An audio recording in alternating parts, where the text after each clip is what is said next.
You are now rocking with the hottest boxing podcast in the land. True Media Boxing Radio with your host, Coach Malachi Williams. True.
For the thousands in attendance and the millions watching around the world, ladies and gentlemen, let's get ready to rumble!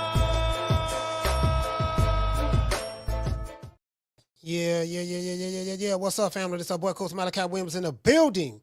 We back. True Media Podcast. We up in this BI, man. I'm sitting here, I'm trying to upload a damn photo because I got to promote this fight, and I don't even know how to do this shit right now. Let me make sure you guys can hear me. Hold on. Yeah. Y'all can hear me. Turn this down. Turn the volume down. Let me see where I'm at. Okay, I'm there. True Media Podcast there. Delete that. Okay, that's the other one. This is gonna be a good show today. It's gonna be a good show today. Shout out to my brother, man, Mr. Tomato Can. Mr. Tomato Can, what's up, fam? My main man. Shout out to Mr. Tomato Can. I can't wait. I'll be coming back to LA next month. So I can't go this month, but next month I'm flying back.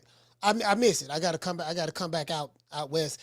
I hit up Steve Kim, man, so we can arrange, you know what I mean? I hit him up, you know what I mean? So I'm trying to, we simulcasting on Instagram today. I had stopped simulcasting the Instagram for a while. I'm like, man, these motherfuckers, man, every time I drop a video, man, these motherfuckers be, saying I said some shit against the rules, and bro, like, we be on here laughing and joking and shit. And they'll take a joke and be on some woke shit. Be on some woke shit with it. You didn't say the right pronouns. You didn't say the right pronouns and this and that, and you not saying the right pronouns is hate speech. And I'm like, man, this some bullshit. True. These motherfuckers, every time I simulcast on Instagram, they be, you know what I mean? They'll do that. Like, yeah, man, all right, man, it is what it is, man, fuck it. I get it. Shout out to Warlock Boston. Salute, fam. He said, dropped my first vid yesterday called Oscar de la Joker. Oh, okay. Okay, cool. I hope you did some research on the title, like the keywords in the title. You get what I'm saying? The keywords in the title. I hope you did that. You know what I mean? So, hold up, as Young Dolph would say. Shout out to the Natural. Salute to you, fam. Hey, okay. Dropping that quarter of a bam dub on your boy. Hey, Leroy. Super chat received. Playtime's over, boy. The Natural say, man, another one. That's that DJ, what DJ Salad. I called him DJ. I went from DJ Khaled to DJ Salad. We the best. Down from the bar, there's a platform stage. People pimping, sharp as razor blades. Listen, hey, check this out, bro. I'm finna tell y'all some real shit. You want to hear some funny shit? I'm finna tell y'all some funny shit right now. I was watching the news. I very seldom watch the news. I really don't watch the news, to be fair. You know what I mean? Like I call the news bad news. If you wanna listen, if you wanna be depressed, just turn on the news. you're going to have millionaire reporters sitting behind the camera telling you how bad life is while they are enjoying their $1 million lives, showing up every day, getting $1 million, getting $100,000, getting hundreds of thousands of dollars a week paychecks. True. It's messed up. The American people are suffering, and this and yada yada yada, and they're robbing us, and they doing this and doing that. And then as soon as the camera go off, yeah, man, that was a good one there, boy. Yeah, you did good today. Yeah, I know. All right, man, how your wife doing? My wife doing good. How your husband doing? Husband doing good. Okay, look, let's link up together. Later on, without the cameras, because the cameras think we beefing. Let's link up later on, and we all go out and have dinner together and split this money that we getting in kickbacks. True. You do know that's how the game is played, right? Just want to throw that out there. That's how the game is played. Anyways, been like that before I was born. But I ran across this article yesterday, and something that Ring Magazine put out, and I laughed, I chuckled. You get what I'm saying? Because over here in America, these fools online, their favorite subject is my favorite fighter. My fighter got more money than your fighter. My fighter a bigger draw than your fighter. My fighter is making generational wealth. Don't nobody know them other fighters. My fighter is this and my fighter is that. I said, okay, cool. Your fighter. All right. I don't know. I was in the barbershop today talking to my homeboy Ben, and we were like, yeah, man. I was like, Ben, man, tell me how this shit sound.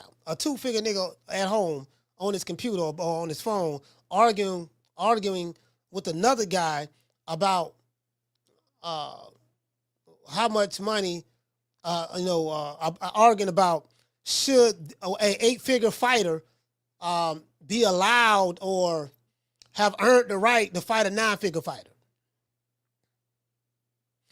A two-figure conversation about 8 and 9-figure guys. I just made that up.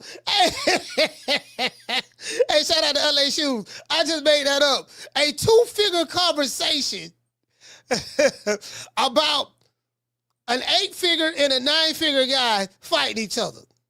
Man, that dude that got a net worth of 8 figures, he haven't earned the right to fight my fighter who got a net worth of 9 figures. 2-figure conversations. That's a good one. True. Shout out to the lovely Brandy. Lord have mercy. Shout out to Green Eyes P. Raymond Moore is in the building. Mr. Unlaced Shoes. I can't even front. That plane is landing. The stickiest of the icky. You want to smoke with the old boy Rick James? Boy, that plane, boy, I'm trying to tell you, boy. Listen, boy, I'm telling you, Lord have mercy. Boy, y'all have no idea today. You have no idea today. Today gonna be a good one. Y'all share this live show. Please share this live show. I want to hear from the sign the contract. I want to hear from the sign the contract. I want to hear from the sign the contract niggas today. I want to hear from, man, my fighter got more money than all these dudes. I want to hear from you guys. I want to hear from this today. I want to hear about this, the fighter. My fighter a cash cow. The cash cow today. I want to hear about all this here because the dudes that I've been hearing, that's supposed to be making all this bread over here and they doing the most and all that stuff there. I don't see their ass on the list. That's all I'm saying. Since these niggas like to talk about money, let's talk about money. Oh, this ain't got nothing to do with boxing. No. I was trying to tell you niggas this for years, but y'all didn't want to hear me though. So since you don't want to hear me though, let's talk about money. Let's talk about big bank, take little bank. Shout out to my sister Lisa Bells. Let's talk about signing the contract. 60-40, 70-30, 80-20. Take whatever we give you. Hell, I even heard a video today where a fighter said that he had an opportunity to fight Bill Haney's son. But he didn't like the way people came at him, and I ain't like the way they came at me, dog, and he said Bill Haney's son is his guy, so I know what's going on. I decided not to go ahead and, I ain't want to take that fight again because, he got to pay me a whole lot more money than that. You know what I mean? So, you feel me? I heard, I'm like, oh, goddamn. Lord have mercy. There we go. True. I'm like, oh, Lord have mercy. I'm going to just sit back. I ain't going to say nothing right now. I'm going to just sit back. I'm going to sit back and see what these male groups got to say about this here. I'm going to see what they got. I ain't going to say nothing. I ain't mention no names. I didn't mention no names. You get what I'm saying? So if you jump out the window and mention the name, that's on you. I didn't mention no names. None. Not one. Nail another. Nail another. Hey. Yeah. Oh, that look good.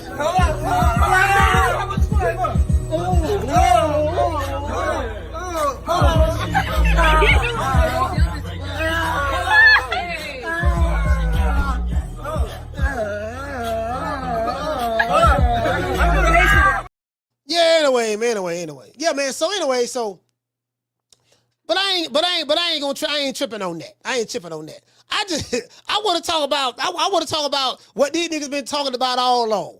I remember a fool called me. He said he was from Brooklyn. His name was Money B. I never forget. Money B, what's up, boy? Money B called my show one time. Nigga told me, yeah, man, keep Errol Spence, keep Errol name out your mouth. I'm like, what the fuck is, we got loan money over here. Our money loan. When I see you, I'm going to put the Magnum in the 4 to your dome and do this and do that. Bro, the nigga called me 8 times in a row, bro.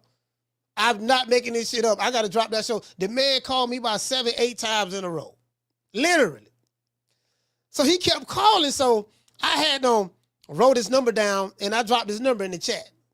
If you was here that day, you remember. I dropped the number in the chat. So he called back. Man, man, why you got all these people calling my phone? Tell these motherfuckers to stop calling me. I'm telling you right now. And you better not come to the... This dude, his name was Money B. He went to talking about how rich Errol is, and Errol got a farm, and he got land, and he got more money than Crawford, and this and that, and bro, he went to talking about more money than Crawford. I'm like, okay, bro, I don't like what this got to do with anything. Then the nigga called back 2 weeks later. This was a flaming aerosexual. Then the nigga called back 2 weeks later. I had Rick Glazer on the show. He called back 2 weeks later from he said, yeah, man, I'm sorry, man. Nigga called here crying, snot falling out his nose. I can hear the snot falling out his nose on his lap. That nigga snot. Yeah, man, I'm a 22-year-old young black male. I'm from Brooklyn, man, and I'm a single, my mama, man, I'm raised by a single mother. All that nigga, what talking about, he raised by a single mother. He lived with his mama, he broke, he ain't got no money. He said the feds came to his house. Man, the feds came to my house, man. You ain't have to put the feds on it. He ain't really got no money, man. I ain't got no, Then he said the reason why he called me threatening me, he said that he was upset because he didn't like my criticism of Errol Spence. Man, I ain't like what you were saying about Errol, man. You showing videos of him falling on the bed, eating chocolate strawberries, and you said that Terry Crawford was gonna beat him, he was gonna stop him, and all that stuff. That ain't like that. Nigga went to calling here, copping deuces and crying, talking about the feds, and you put the police on me, man. And he said, I be listening to Southpaw, and Southpaw be saying way worse stuff than I said to you, and the police ain't never came to him. Hey, Brandon.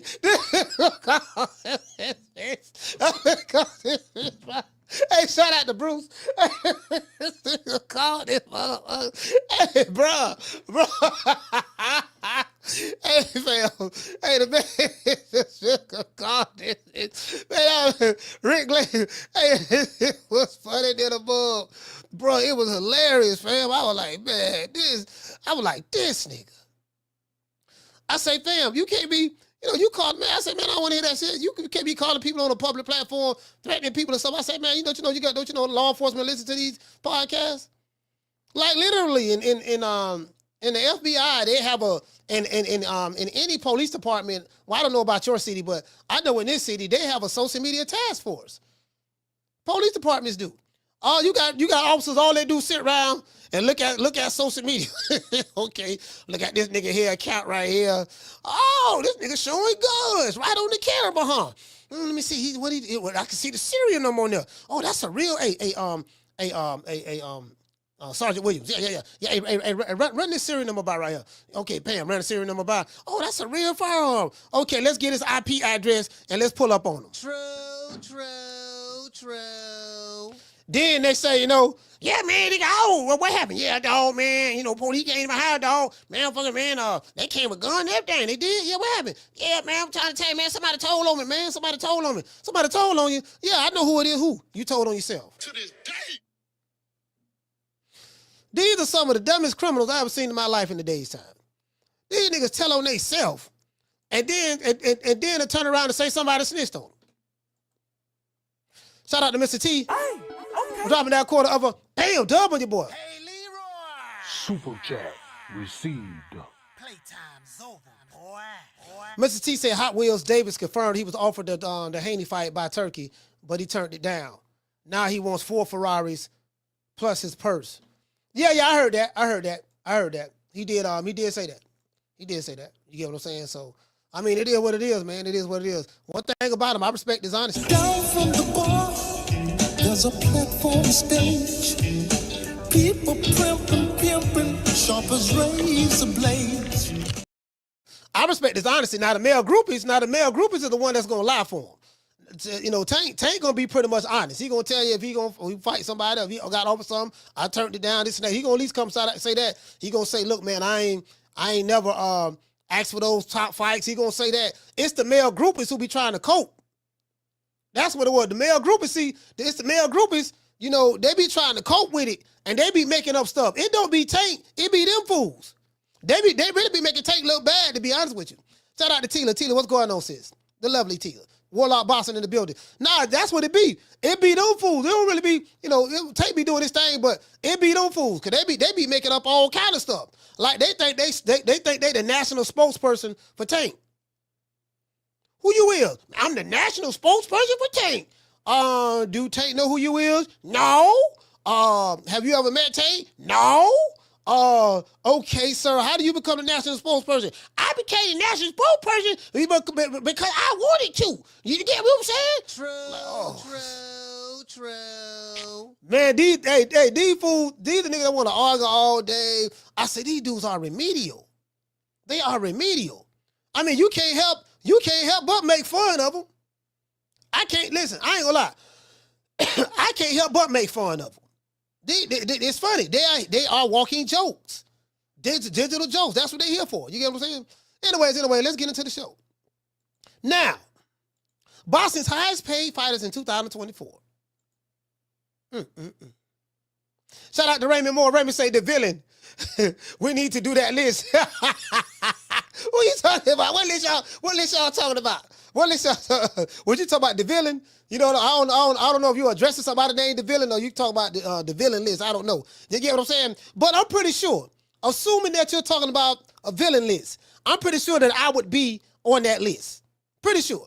Maybe, possibly number 1. Shout out to the natural. Salute, fam. Shout out to my lovely sister, Lisa Bells. I might be number 1 on that list. You know what I mean? I think that when it comes to this YouTube shit, I think I am a villain. I think there would be an overall consensus. If they was to do a poll and get all the YouTube channels together, who was the most hated? What nigga you can't not stand the most on YouTube? They got a YouTube channel, and you put all the channels together, and you have my name in there. I'm pretty sure I would be. Raymond, what you say? You say the highest paid duck list. Oh, okay, we finna get into that. Yeah, we. I can't stand that nigga, dog. Omar, I can't stand him. I swear to God, dog. Tell you, I just wish, man, God damn, why he got to start. I can't stand him, dog. I swear I can't stand him. I don't know what it is about him. It's just I don't. You know what I mean?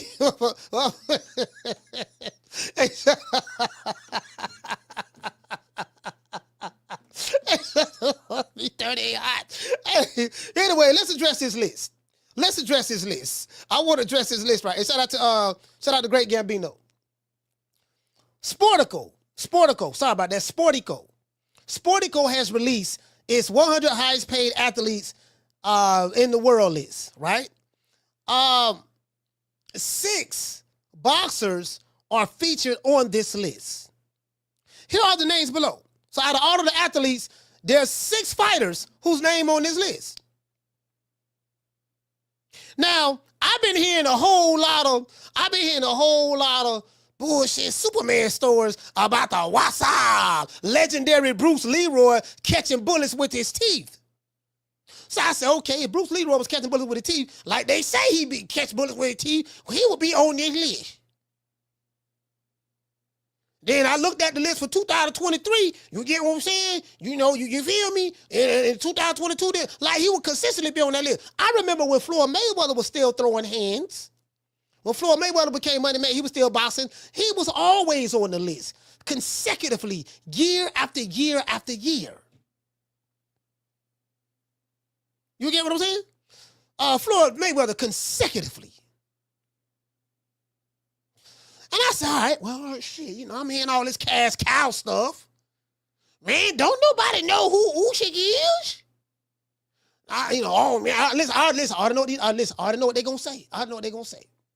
Man, show me that money just came from taking out shit. That really don't count. Like, I know what they're going to say. I know what they're going to say. Oh, move the goalpost ass niggas. Oh, move the goalpost ass niggas. I know what they're going to say. You get what I'm saying? You know, if anybody is willing to pay you a certain amount of money, who cares where the money come from, fool? They fight for the money. Anyways, let's continue. Sportico has released its highest paid athletes in the world list. 6 boxers are featured on this list. Here are the names below. And as a matter of fact, I do it like this here. Here are the names below. Let me do this. Let's do this. As you can see, the first one is Tyson Fury. I'm pretty sure y'all might know who he is. If you don't know who he is, you know what I mean, then you know, just continue to, you know. This is the first one. Tyson Fury. The one next to him Tyson Fury is from the UK. The one next to him is a Ukrainian by the name of Oleksandr Usyk. He made $122 million last year. Tyson Fury made $147 million last year. Next to them two is Saul Canelo Alvarez. According to Sportico, Saul Canelo Alvarez made a cool $73 million last year. Now, this is what they made from boxing.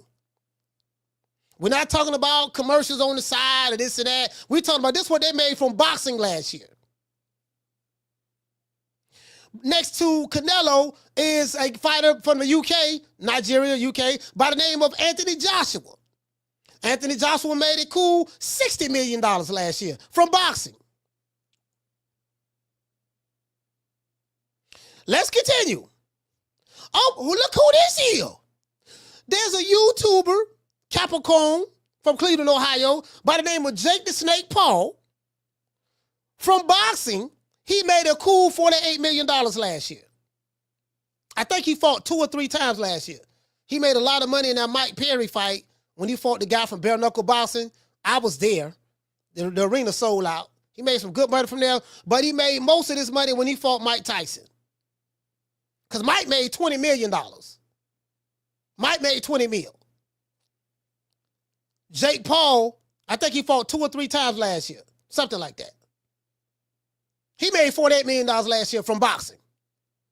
Not from YouTube, not from TikTok. He made that from your sport, the sport that me and you love.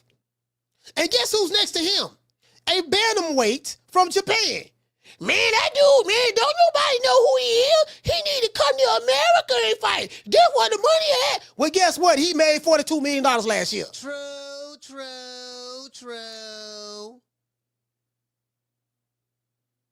There was only 6 boxers on this list. 6. I didn't see no other names on this list. No other dudes who supposed to be cash cows. I didn't see no Faces of Boxing on there. None of that. Well, I saw Canelo on there. You get what I'm saying? But as I said, cash cows, this and that. Like the dudes who make the most money in the sport.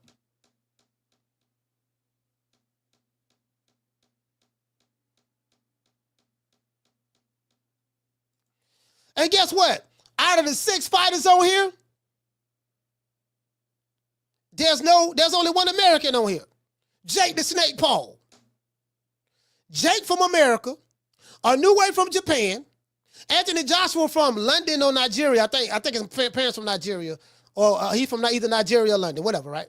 London. Saul Canelo Alvarez from Mexico.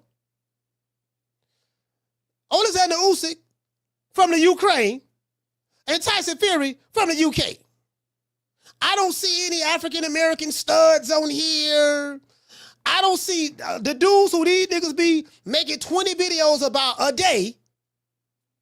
The dudes who be making, yelling and screaming about, man, my fighter got a nice purse. And look at my fighter swag. My fighter got more swag than your fighter. And my fighter could dance better than your fighter. And he got his toenails painted pink and purple. And he got nice fingernails and this and that. And he got nice leg tattoos. All that stuff there. Guess what? They ain't on this list. True.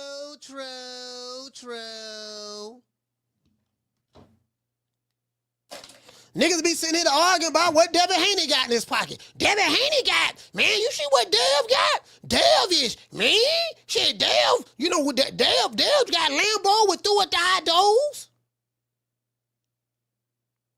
But these dudes making all the money. I mean, there's others that's making some money, but they ain't making what these dudes on this list making.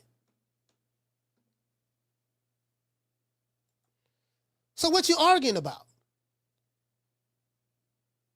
And it ain't like when you niggas be arguing for 10, 11, 12 hours about how much money your favorite fighter got, it ain't like you getting none of the money anyways.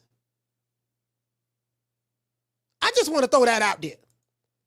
You know, I want to body this. I want to body this. You know, I don't see you get what I'm saying? All these cash cows and Faces of Boxing and all this stuff there. Like what we talking about? But hold on. I'm not finished. As you can see, Tyson Fury made $147 million in 2024 alone. Oleksandr Usyk made $122 million in 2024 alone. Saul Canelo Alvarez made $73 million in 2024 alone. Now, this is just from boxing. We're not talking about endorsements. Anthony Joshua made a cool $60 million alone in 2024. Jake the Snake made a cool $48 million from boxing. Not TikTok, not YouTube, boxing. Jake Paul has a box rec. Jake Paul has a world ranking in the sport of boxing. You can say, well, he ain't really no real boxer. Well, guess what? He might not be a real boxer, but guess what? He making real money, and he made more money than 99.99999% of your favorite fighters. True. Believe that. The guy who's not a boxer, but he making more money than your guy who is a boxer. Now, what do I care about it? I don't give a damn. I don't get none of the money. But I'm blowing up these straw man arguments these niggas be making all the time because they living their lives vicariously. When I say niggas, I'm talking about these male groupies. They be living their lives vicariously through their favorite fighter who don't know they exist. And Inoue the monster, he need to come to America. Don't nobody know who he is. If he want to get big, he got to come to America. No, the fuck he don't. He done been over here 3 times, fool. Well, get them 3 times, that don't really count. We need to come back if he really want to make the money. The man making more money than anybody over here in America outside of Jake Paul and Canelo. He making more money than any American outside, well, Canelo, any North American. We'll just say North America. You know, he got to come fight the cash cow over here in America. Nigga, what cash cow? That man is a cash cow. Your cash cow ain't on the list. That's what we do know. He ain't on the list. So, talk about what a nigga need to do. Boy, hush. Anyways. Sportico. Some of y'all may say, what is Sportico? Sportico is a digital content platform providing sports industry news, data, insights, strategies, leadership, and live media experience for professionals in the $600 billion sport industry. $600 billion sport industry. Lord have mercy. Launched by Penske Media in 2020 as the global media and publishing leader in the business of sports. I got to read this to these slow niggas, because they'll try to discredit Sportico without doing any research. Sportico has offices in New York and Los Angeles with reporters throughout the world committed to providing breaking news and sports and in the sports business industry covered by the world's top journalists.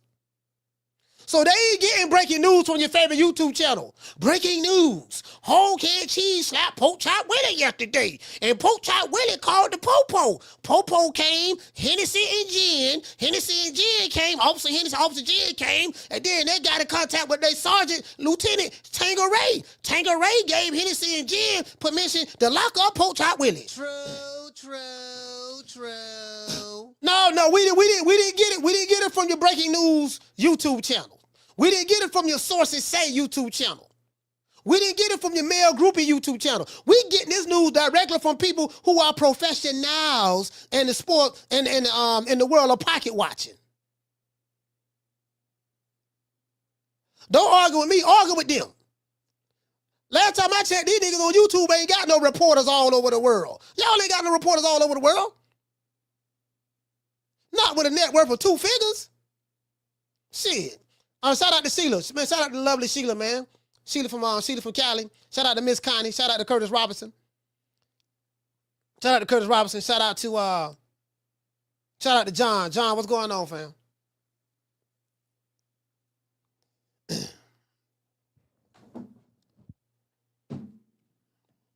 Lord have mercy.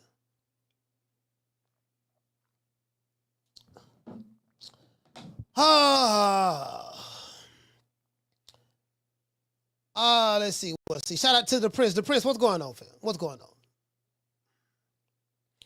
G5 said we're going live for the Keyshawn fight tomorrow. Yep. Yeah, we're going live for that fight. So the thing is, see, these people do the research. These niggas on YouTube, they be making shit up. They just be making shit up.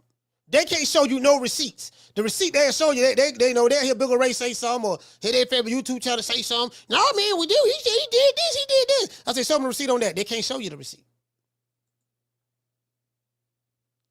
These male groupie meat riding ass niggas. Literally. Yeah, we going live for the Keyshawn fight tomorrow. I think I said that yesterday. We going live tomorrow. Tyson Fury, Oleksandr Usyk, Saul Canelo Alvarez, Anthony Joshua, Jake Paul, and Naoya Inoue were the highest paid boxers in the world in 2024. And these are the facts.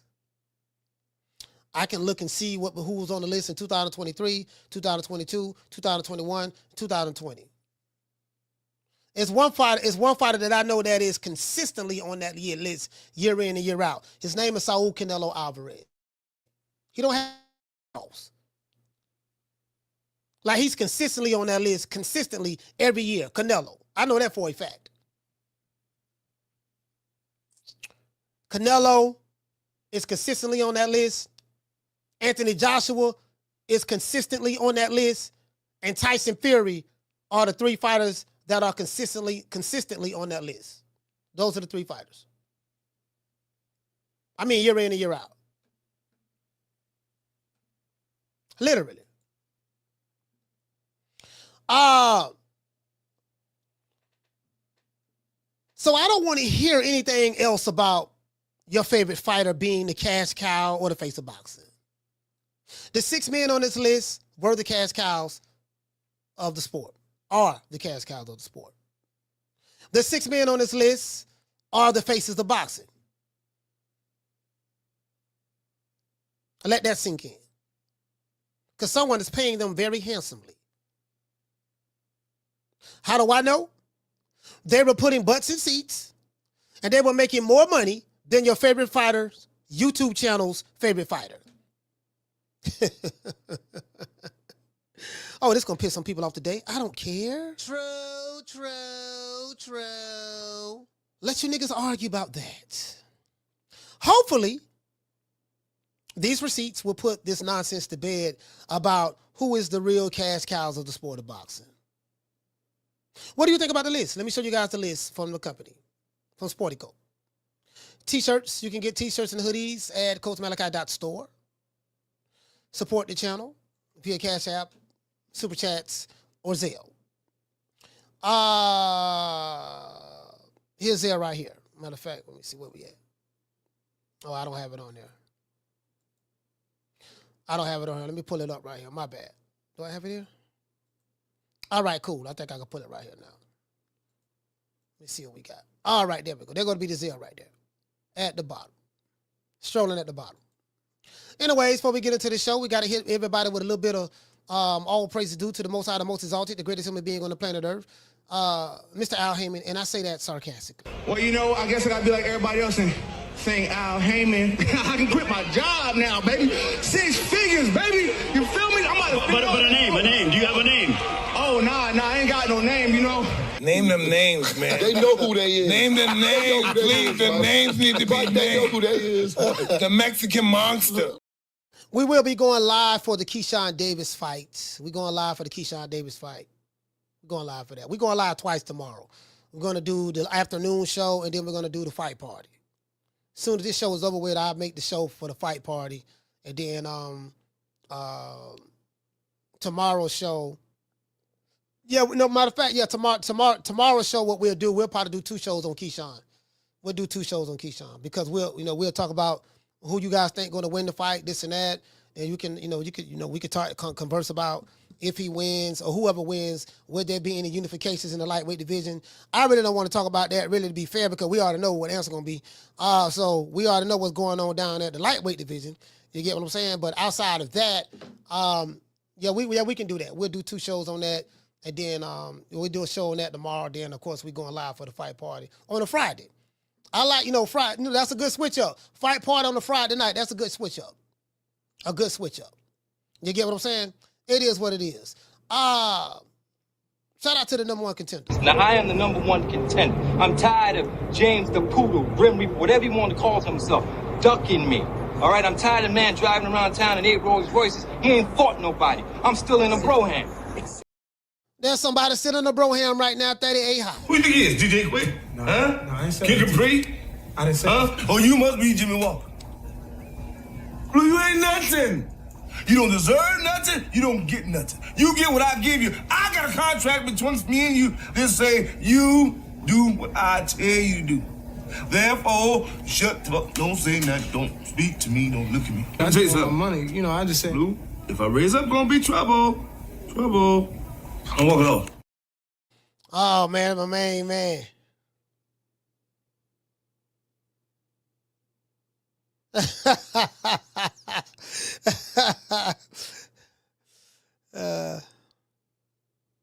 Hello.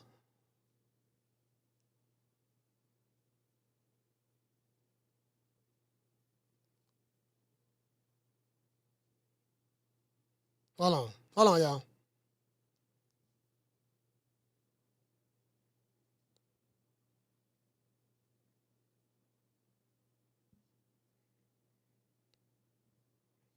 Hold on, y'all.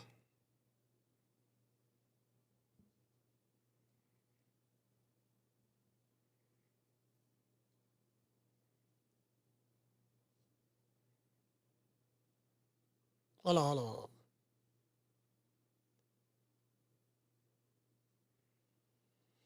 All right. All right, salute, fam. Sorry about that. I had somebody was texting me. I get back after. I'll tell him I get back out.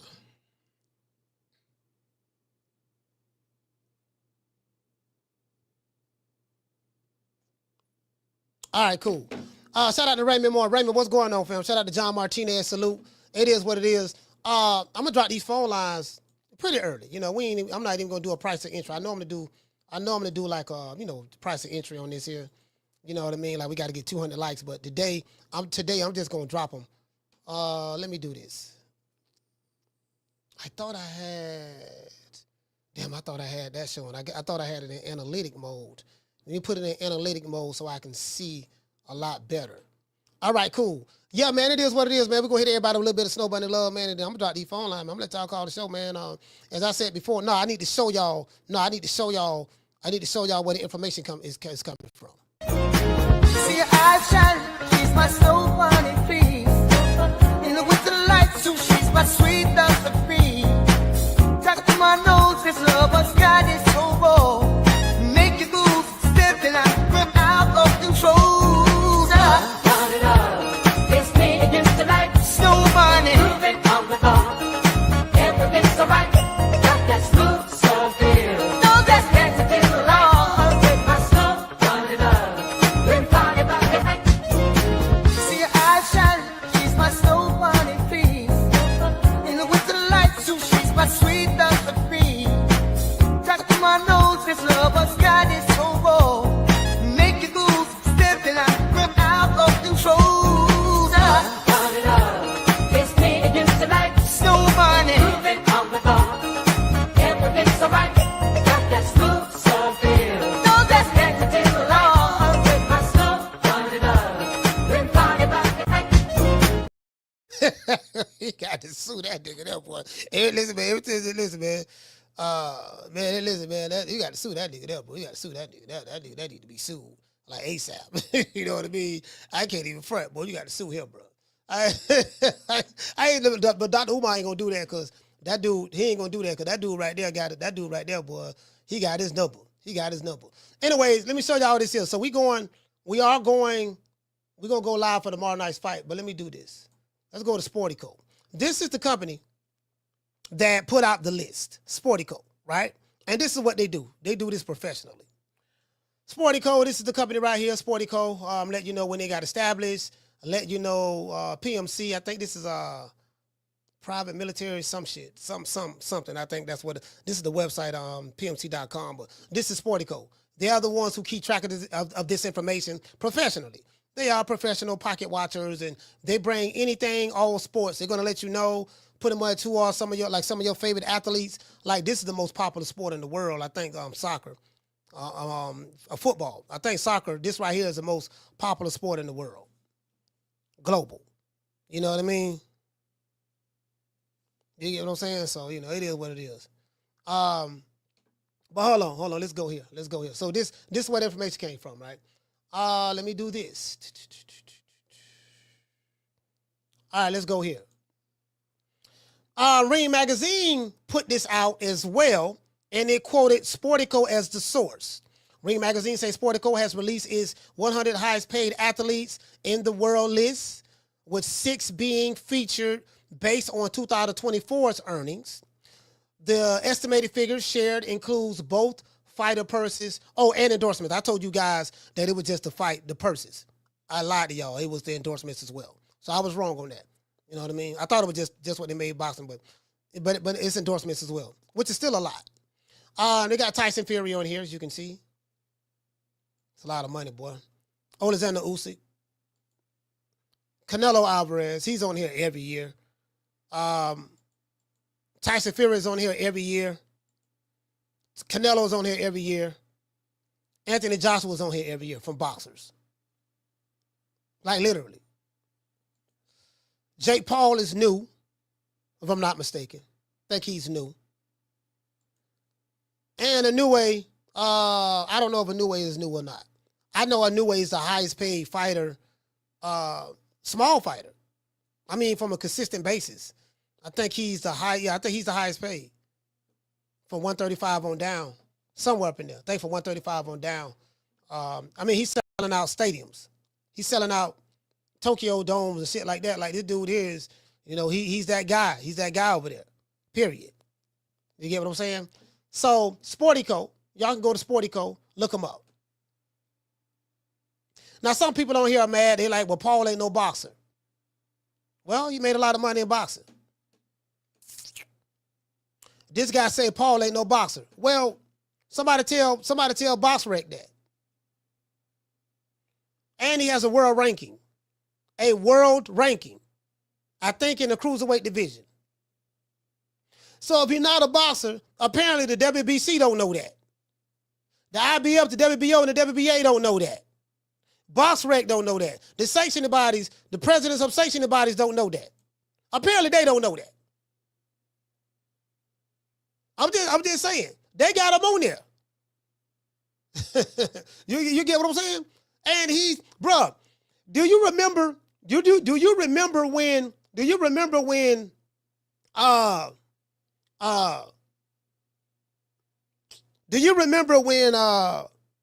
damn, I forgot what I was going to say. When Mike Tyson and Jake Paul fought each other, do you guys remember the press conference? I think it was like the day or 2 days before the weigh-in or something, the week of the fight, and they had all of the fighters on the podium, on stage, behind the table, and then Mike Tyson and Jake Paul was in front of each other, whatever, and the reporter was asking people, I think that the MC of the press conference was asking people, man, who you got in this fight? And people were saying Mike Tyson. And then I think Jake Paul said, I bet any one of you that No, he was going around asking people who wanted to bet. Jake Paul, he asked Mario Barrios, did he want to bet? He said he picked Mike Tyson, but he didn't want to bet. He asked Shushu Harrington. No, Shushu Carrington, my bad. Shushu Carrington. He asked Shushu, right? And when Shushu went to talking, he told Shushu, oh, shut the fuck up. I make more than you. He just told him that. He said, oh, shut the fuck up. I make more than you. People, I was like, God damn, like, he was talking, like, literally, because he got all of these fighters fighting on his fight card. He got all of these fighters fighting on his fight card. Let that sink in. Talking to him any kind of way when they get out of pocket. To this day. Literally. Y'all go back and look at that. Go back and look at that. For real. You get what I'm saying? Sportico, man, that's I'm familiar with them. I'm familiar with who they is, what they do. I'm familiar with them, bro. Like, for real. You know what I mean? It's a hell of a company. It's a hell of a company. They got some money behind them. Like, they got some money behind them. When you got reporters all over the world, bro, that tell you everything you need to know. You get what I'm saying? We ain't talking about those YouTube channels like this and other ones. No, we talking about they got reporters all over the world. They got resources. They have resources. Facts. They have resources. Hold on, let's get right here. Hold on, let me get right here. Hold on. I want to show y'all this right here. Let me show y'all this here, because some of y'all thought I was capping. If you guys can't see this, let me let y'all see this here. Can y'all read that? It's backwards. I'm going to tell y'all, I'm going to give y'all a guess. Do y'all know who hand this is? It look like a ham hock. It look like a ham hock. But let's get right here. It look like a ham hock. Hold on. Let me go right here. I'm trying to. Do y'all know who hand this is?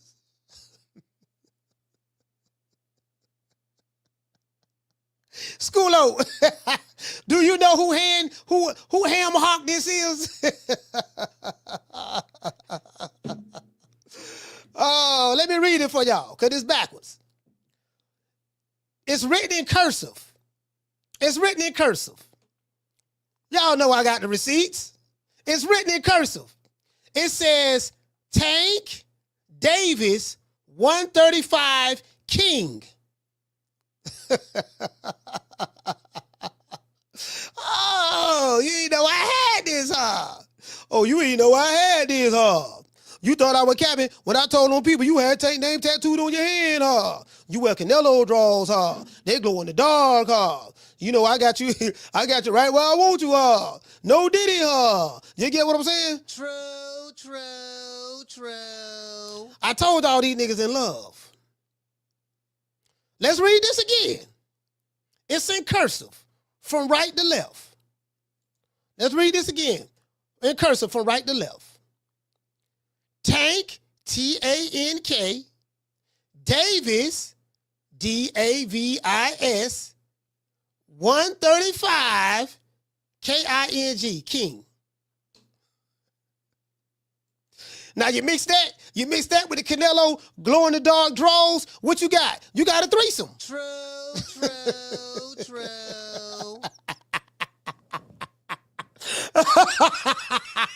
Hey, Brandy, you mix that with the Canelo glow in the dark draws while sitting on your stomach, sitting niggas DMs, 1:30 in the morning, you got a threesome. True.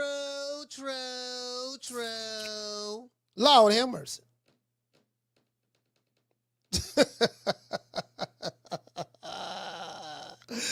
Woo! Hey, Miss Cardi say pig feet. Motherfucker look like nigga got them pig feet. Nigga got them pig feet hands.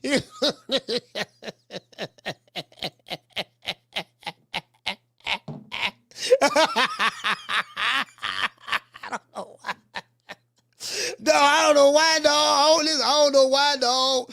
Dog, I'm not the one. I'm not the one.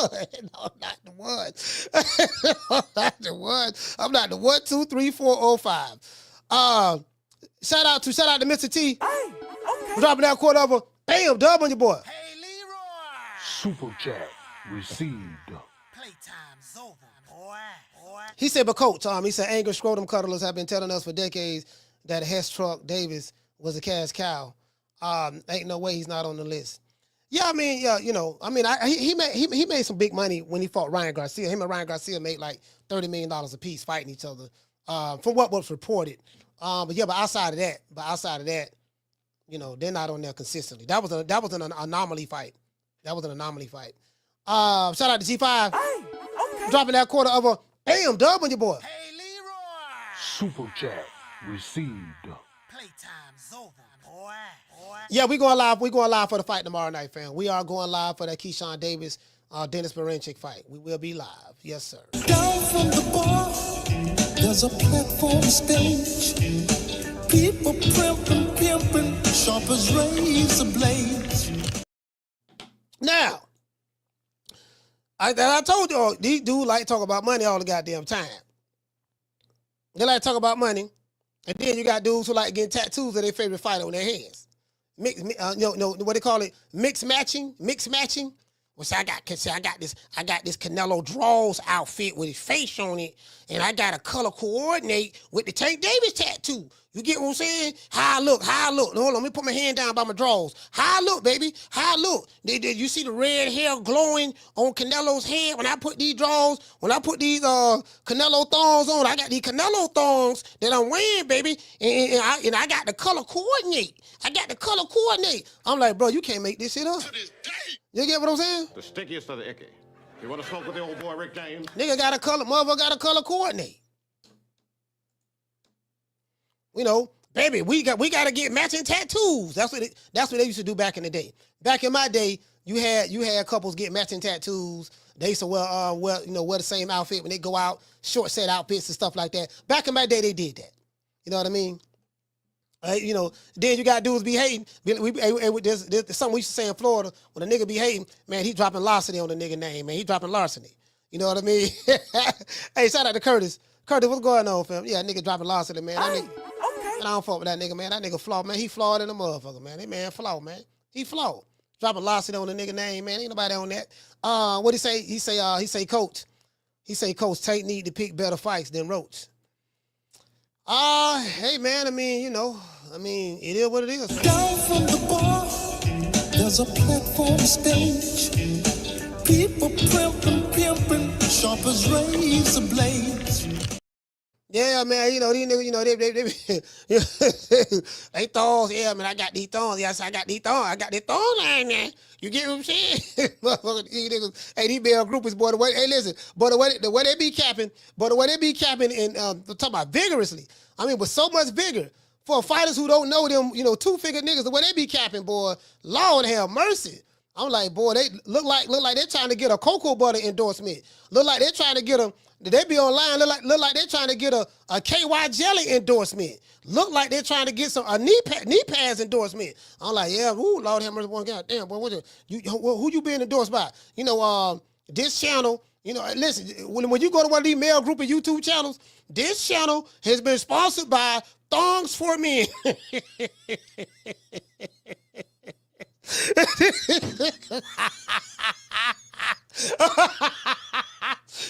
But the way, listen, bro, the male grouping stuff got to stop. And they from their 30s, they from their 20s, 30s, 40s, and 50s, and damn near 60s. Bro, the male grouping stuff need to stop. This show is stuff sponsored by Thongs for Men. When you got goose grease, try Thongs.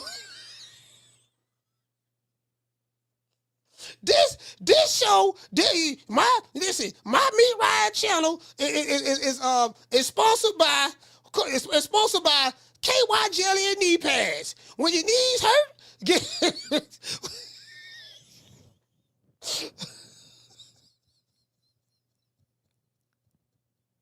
this show. I hear these niggas die. Facts. This show is sponsored by Awesome Jawsome.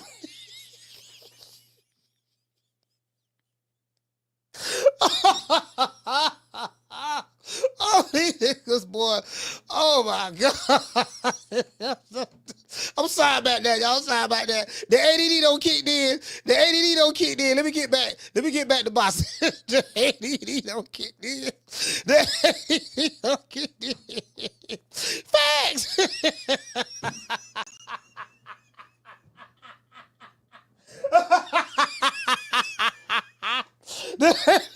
Don't kick in. Hey, Brandon. The ADD don't kick in. I'm on these niggas' ass today, boy. Hey, it remind me when I was in New York. I saw Jabba the Hutt. I was in the motherfucking. Hey, I saw Jabba the Hutt. I thought it was 10 people in there. I was like, okay. 2 elevators opened up, right? One on the left and one on the right. The one on the right was empty. The one on the left looked like it had about 10 people in there. So I saw like pig feet. I saw like pig feet in the whole mall looking like fingers, right? I said, God damn, all right, shit, let me go ahead and get this motherfucker here, man. And damn, it's crowded over there, but look like one of them 10 people Jabba the Hutt.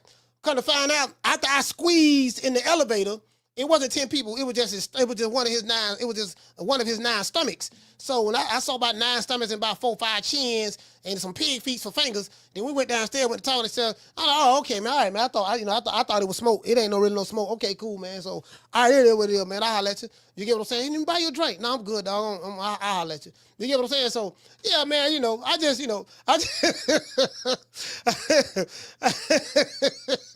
these niggas. Oh man, 4 lines over, man. You want to talk some shit? Call me. Start some shit, bitch.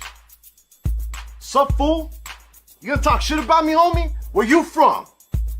Hundreds of niggas is waiting for your motherfucking call, and they all talking shit about you right now.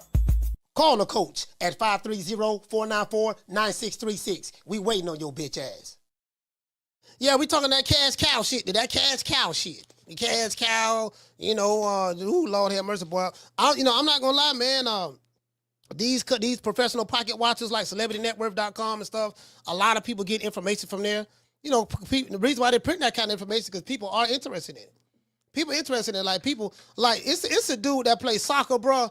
I don't know this dude's name, but this dude making like $200 million a year or something like that. Bro, if y'all watch soccer, y'all know what I'm talking about. If you watch football, not American football. Bro, I don't know the dude's name. This dude here making crazy money. Crazy. Oh no, Rod say Messi. Yeah, that's his name. His name Messi. Bro, that's crazy. Carla, what's your name? You calling from? Jamie from New York. Jamie, talk to me. Hey, coach. Bro, you're gonna hit them fanboys, man, and man groupies right where it hurts, bro. You got them good today. How come I don't see all the PBC fighters on that list, especially Tank Davis? Bro. I mean, to be fair, you ain't seeing nobody on there, man. Like I told you, it's 3 fighters that I consistently on there, and I look at this thing every year. is Canelo Alvarez, Tyson Fury, Anthony Joshua. They on there every year for the past 4 or 5 years. They there. And Canelo definitely on there. You get what I'm saying? Him and Anthony Joshua are definitely on there. You know what I mean? So they are consistently in the highest paid fighters list every year. You can go back to 4 or 5 years. They're there. You know. So, but ain't nobody making no money like that over here, man. Yeah, you got them good today, bro. I wonder if they're gonna call in, Coach. I can't wait to hear their call. But anyway, that's all I got, Coach, man. Keep shitting on that, man. I love it. Respect from New York. All right, salute, fam. Peace.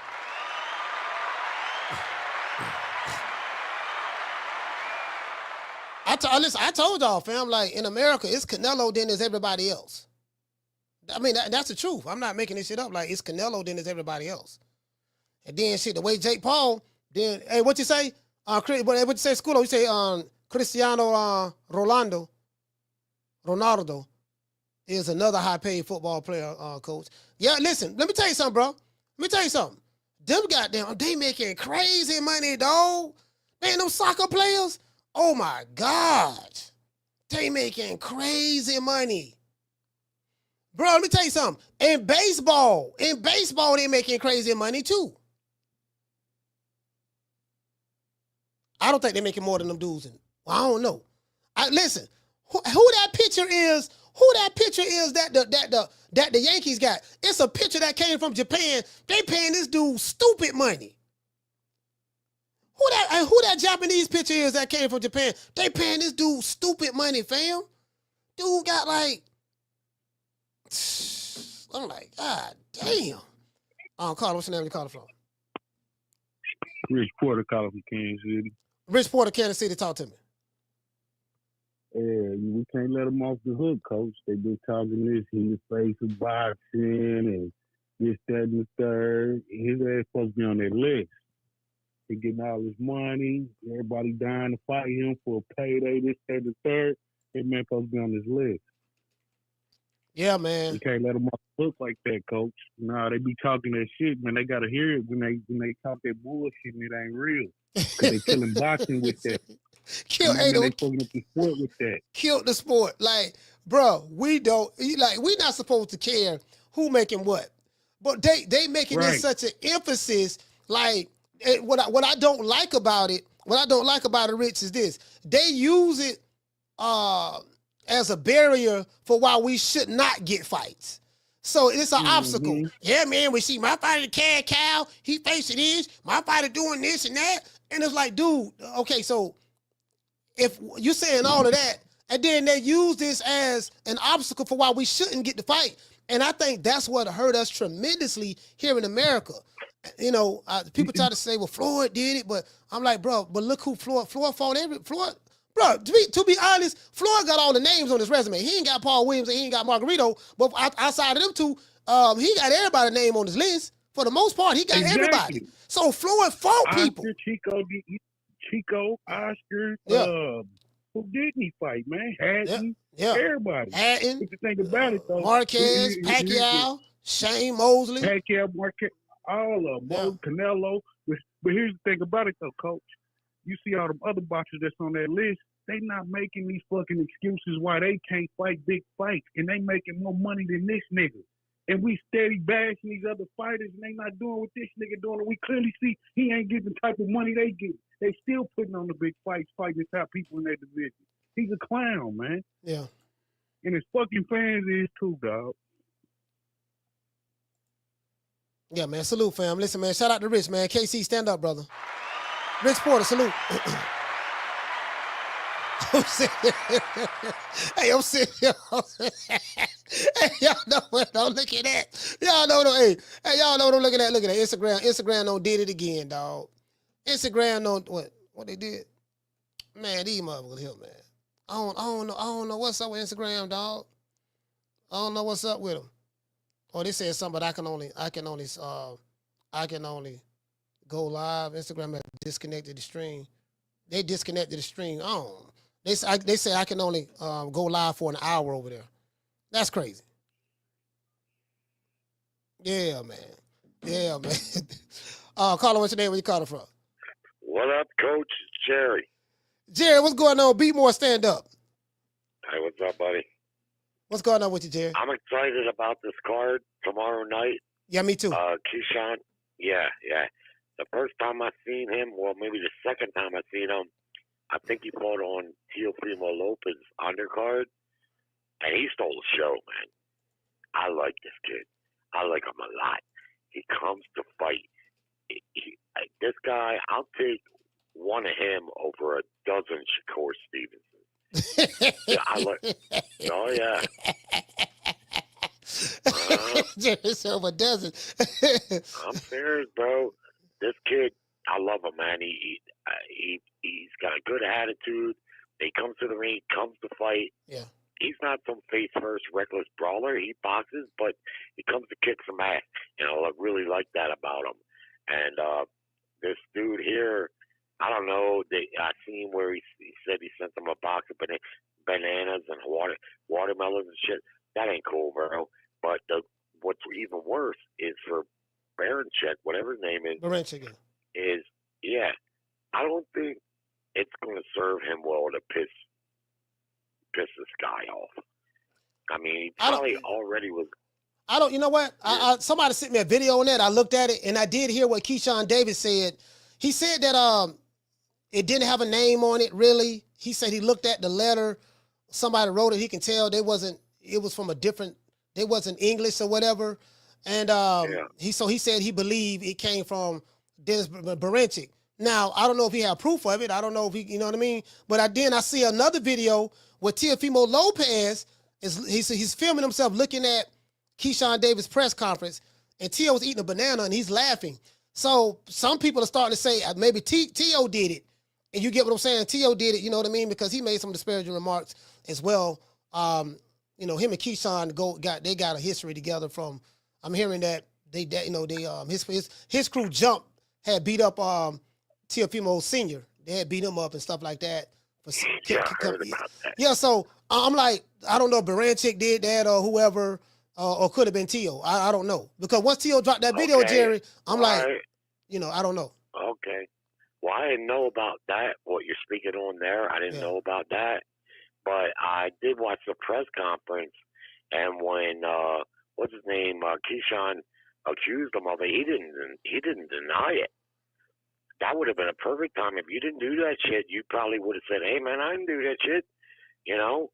But what's his name, Baranchek? He didn't deny it, nor did his translator. I don't know, and it don't really matter. But in my estimation, you got to favor Keyshawn in this fight. He's younger, he's more athletic, he's faster, he's bigger. I'm sure Baranchek is going to try. I'm sure of that, but you got to favor him. And now you don't piss this guy off. Yeah. Now, if Keyshawn was Shakur Stevenson, a runner, and you could get under his skin and maybe make him stand and fight more, I get that. That's been done in boxing before. I still wouldn't condone this because this is a racial, this has a racial element. But Keyshawn's not the type to do that anyway. He's coming to kick your ass anyway. And this guy done pissed him off. And I just don't know if that's going to help Baranchek. I mean, if he is responsible for sending him that, because it was out of line. You know, it was out of line in my estimation. That's not going to sell the fight anymore. I mean, I don't know what they were thinking. You know. Yeah, but Jared, the thing is, he doesn't understand English, fam. I mean, he speaks Ukrainian. He has an interpreter, and I don't. Again, like when you're dealing with a language barrier, I just don't know. And yeah, but his interpreter was translating to him. He knew. There's no way he didn't know that Keyshawn Davis was accusing him of that accusation. He definitely knew. But that doesn't mean he did it. I'm not saying he didn't do it, but that doesn't mean he did it. Keyshawn is not even sure. But you get what I'm saying? Okay. But it doesn't mean he did it, right? And I agree. But if he didn't do it, there's the time to deny it. If you didn't do it, you would say, "Man, I didn't do that. I don't know what you're talking about." I think they did do that, though. I think they did do it in another interview. In another interview, I think they might have did it. I mean, again, I'm not taking up for Baranchek. I'm riding with Keyshawn. I'm not taking up for Baranchek. But what I'm saying is if there's actual proof that he did that, I listened to what Keyshawn Davis said when he explained the story to Maestro Bassa when the reporter asked him. So he wasn't sure. He's assuming that Barincic did it. But then Teofimo Lopez puts out a video of him laughing, eating a banana. And Teo is the one that's called them monkeys and this and that and yada, yada, yada. He said that in the past. And him and Keyshawn, they have bad blood with each other from some things in the past. So I'm like, did Teo do it or did Barincic do it? I don't know. I get that, but I get that. I get what you're saying. But Lopez has also proven that he's one to take advantage of opportunities just like that to where he can cause some outrage. I don't know what happened, but I think Keyshawn is going to win the fight. I think he's going to win it in the second half by stoppage, and it may come sooner. It just depends. That kid's on a hell of a stride. And he's very confident. He's growing into his man strength. And like I say, Barincic, he's going to try. He's going to put up a good effort. I don't doubt that. But I think he's going to get his ass whipped. And I think regardless if he did that or not, Keyshawn Davis thinks that he did. And I don't think that's going to help Barincic in this fight. He just doesn't have enough power to. And what's his name? Keyshawn Davis is bigger than him. You can see that. He's big. Yeah, he is. And yeah, he's gonna whip his ass. That's my prediction. Stoppage anywhere between the 4th and the 8th round. All right, salute, fam. Shout out to Jared. Jared got stoppage. Well, my thing is, I got Keyshawn. I'm riding with Keyshawn anyway. So my thing is, if he did it, then Keyshawn, you can take it out on him tomorrow night. But I'm not ruling out Teofimo Lopez either. I ain't ruling out Teo neither, because Teo. I mean, Teo is a known bigot. He is a known bigot, so we do know that for a fact. And then, of course, the country that Barincic come from, they got a neo-Nazi faction over there in Ukraine. So it is what it is, man. Either way it go, they finna make a lot of money to fight each other tomorrow. So it is what it is. I don't give a damn. Carter, what's your name? Where you calling from? Curtis from Long Beach. Curtis, talk to me. Man, Barincic and his camp don't give a fuck about that fruit basket, man. They. Keyshawn said that he believed they did it because Barincic called him businesswoman before, and they said businesswoman on the little note. But I don't think they had to respond to that shit. I wouldn't respond to it if I didn't want to. Like fuck it, we fighting anyways. Like they throwing hands tomorrow. So if he races, then you can take it out on him. Just take it out on him tomorrow. Barincic ain't got to be like, no, I ain't do it. This motherfucker don't even understand English that well, man. Come on, you don't care about that.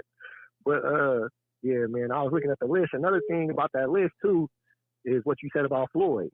Those dudes on that list got the names. You know what I'm saying? Outside of Jake Paul, Joshua got he got a good resume. He done fought some motherfuckers. Fury, Canelo, so it goes with what you were saying about the Turk. I'm going to pay you this money, but you got to fight. You got to fight the fight. And the reason why Tank ain't on that list, he ain't fighting the fight. You know what I'm saying? Like the one fight that he fought that people was excited about because we thought Garcia had a chance until, all the restrictions and all that shit. He got paid handsomely for it. Yeah. You know what I'm saying? Like, it just goes to show you, man, you got to fight the fight, man. You know what I'm saying? Like, in that interview, he compared himself to Leonard. And I'm like, how, bro? Like, who compared himself to Leonard? Tank did on that interview. He said, I'm like, where I come from, I'm like Sugar Ray Leonard and shit. And it's just like, how, motherfucker? You ain't fighting nobody. You ain't fighting nobody. You know what I'm saying? Like, there's nothing that you can say about Sugar Ray. You know what I mean? Like, people will bring up Pryor. The reason why people don't bring up Pryor a lot is because he fought Hagler, Duran, Hearns. He fought everybody else. David Boy Moore. He fought Benitez, I think. And that's the same reason we don't say nothing about. That's the same reason we don't say nothing about Floyd. Like we bring it up, like Paul Williams or Margarito, but Floyd fought every motherfucking body else. Yeah. Canelo, you're not gonna say nothing about Benavidez because he fought everybody else. Like that's the difference between them dudes and and him. These dudes is fighting the fights, and that's why they getting paid. Well, that's another thing that you brought up too. Like when I look at the people who are on the list. You got to look at who they fought as well. So it's like, okay, because, who did they fight to justify that type of money that they made? And you look at who Tyson Fury fought. He had 2 fights with Oleksandr Usyk. You look at that paid a lot of money. People on the list. Matter of fact, Oleksandr Usyk beat Anthony Joshua and Tyson Fury. He beat him twice, two times apiece. You get what I'm saying? So you get what I'm saying? Anthony Joshua. He got losses, but Anthony Joshua fought doggone Usyk. He fought doggone what's the dude to beat him? Daniel Dubois. He fought, look at the top 10. Yeah. Look at the top 10. He probably fought most of them. Yeah, he fought everybody except for Fury. He did that. He did that now. Yeah, he fought Parker. He fought Dubois. Yeah. He fought Usyk. Yeah. He fought Dillian White. You know what I'm saying? Like, he fought most of the top 10 up there, except for Wilder and Fury. Only 2 people he didn't fight is Wilder and Fury, and Wilder's not even in the top 10 anymore. Wilder, bro, don't you know? No more, listen, check this out. Don't you know they have? I was looking at the rankings. I want to say it was Boss Reg. They got Deontay Wilder ranked like number 37 or 38. I think he's between 36 and 38 in the world out of all the heavyweights, bro. That's crazy. That's good. He fell so quick. Bro, yeah. So Anthony Johnson. Somebody said Anthony Johnson fought Povetkin. Yeah, he did. He fought Povetkin too. When Povetkin was that? Well, they just took away 10 years of Povetkin career though, because of the whole Austrian shit. So yeah. Well, but he's retired though. He had retired. Yeah, he retired, so he done anyway. Yeah, he done anyways. But yeah, he fought everybody. That's the difference with that list though. They getting paid that money because they fighting the fights. Like they took on some challenges, and Joshua took some losses and Fury took 2 losses. Usyk ain't took no loss yet, but he still fight. He's talking about he's gonna fight the winner of Dubois and Parker. Yeah, that motherfucker still fighting. Yeah, he want I think he want to prove. I think if Dubois get the belt back. If Dubois wins, I think he want to fight him again to prove that. Look, man, that first time wasn't no fluke. So outside of that, I'm gonna give you what you're looking for. This, and I'm gonna give you what you're looking for again. You know what I mean? So I think that's what it is. So, bro, that just show. And again, he get paid a lot of money. And the thing is, these guys are not really flashy. They're not flashy guys. They have a different fan base outside of Canelo, because Canelo got a wild fan base. But outside of him, everybody on that list, they got a different fan base, man. It's just a different ball game. But yeah, man. Yeah, so even with taking his Amazon deal, he ain't getting that money. He got the biggest deal, bigger than Floyd's, but he ain't on that list. So I don't know, man. You know what I mean? Yeah, the math ain't mathing, man. The math ain't mathing. You got a deal over $200 million, and then why you ain't on? The math ain't mathing. It just ain't mathing, dog. Hey, man, it ain't me. I didn't make the list. Yeah. You know what I'm saying? So, hey, that's my call. All right, salute, fam. Yeah, the math ain't mathing on that, but. Yeah, these dudes. Hey, shout out to Eric Gomez. Yeah, these dudes making crazy money, bro.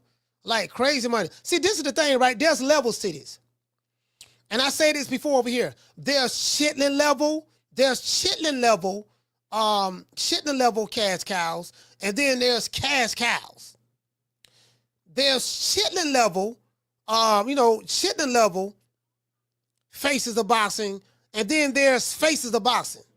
There's levels to it. Carla, hold on. Like you got people they they hot with the hood, but they ain't bigger than Tim McDonald or Eminem or a Drake.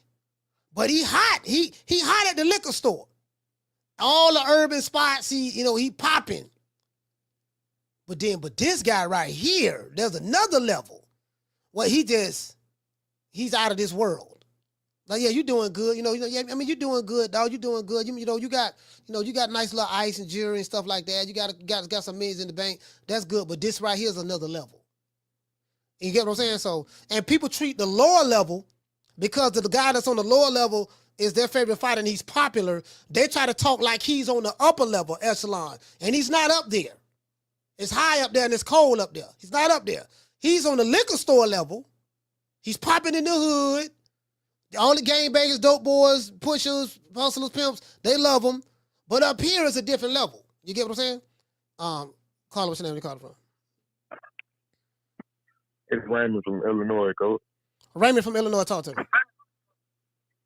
Yeah, Coach, I got to go on, admit that you was right on that Tate situation. Cause I watched that interview yesterday, and you right, that nigga do be telling on himself a lot. I don't know if he do it purposely or if the nigga just, don't know how to keep a secret or what.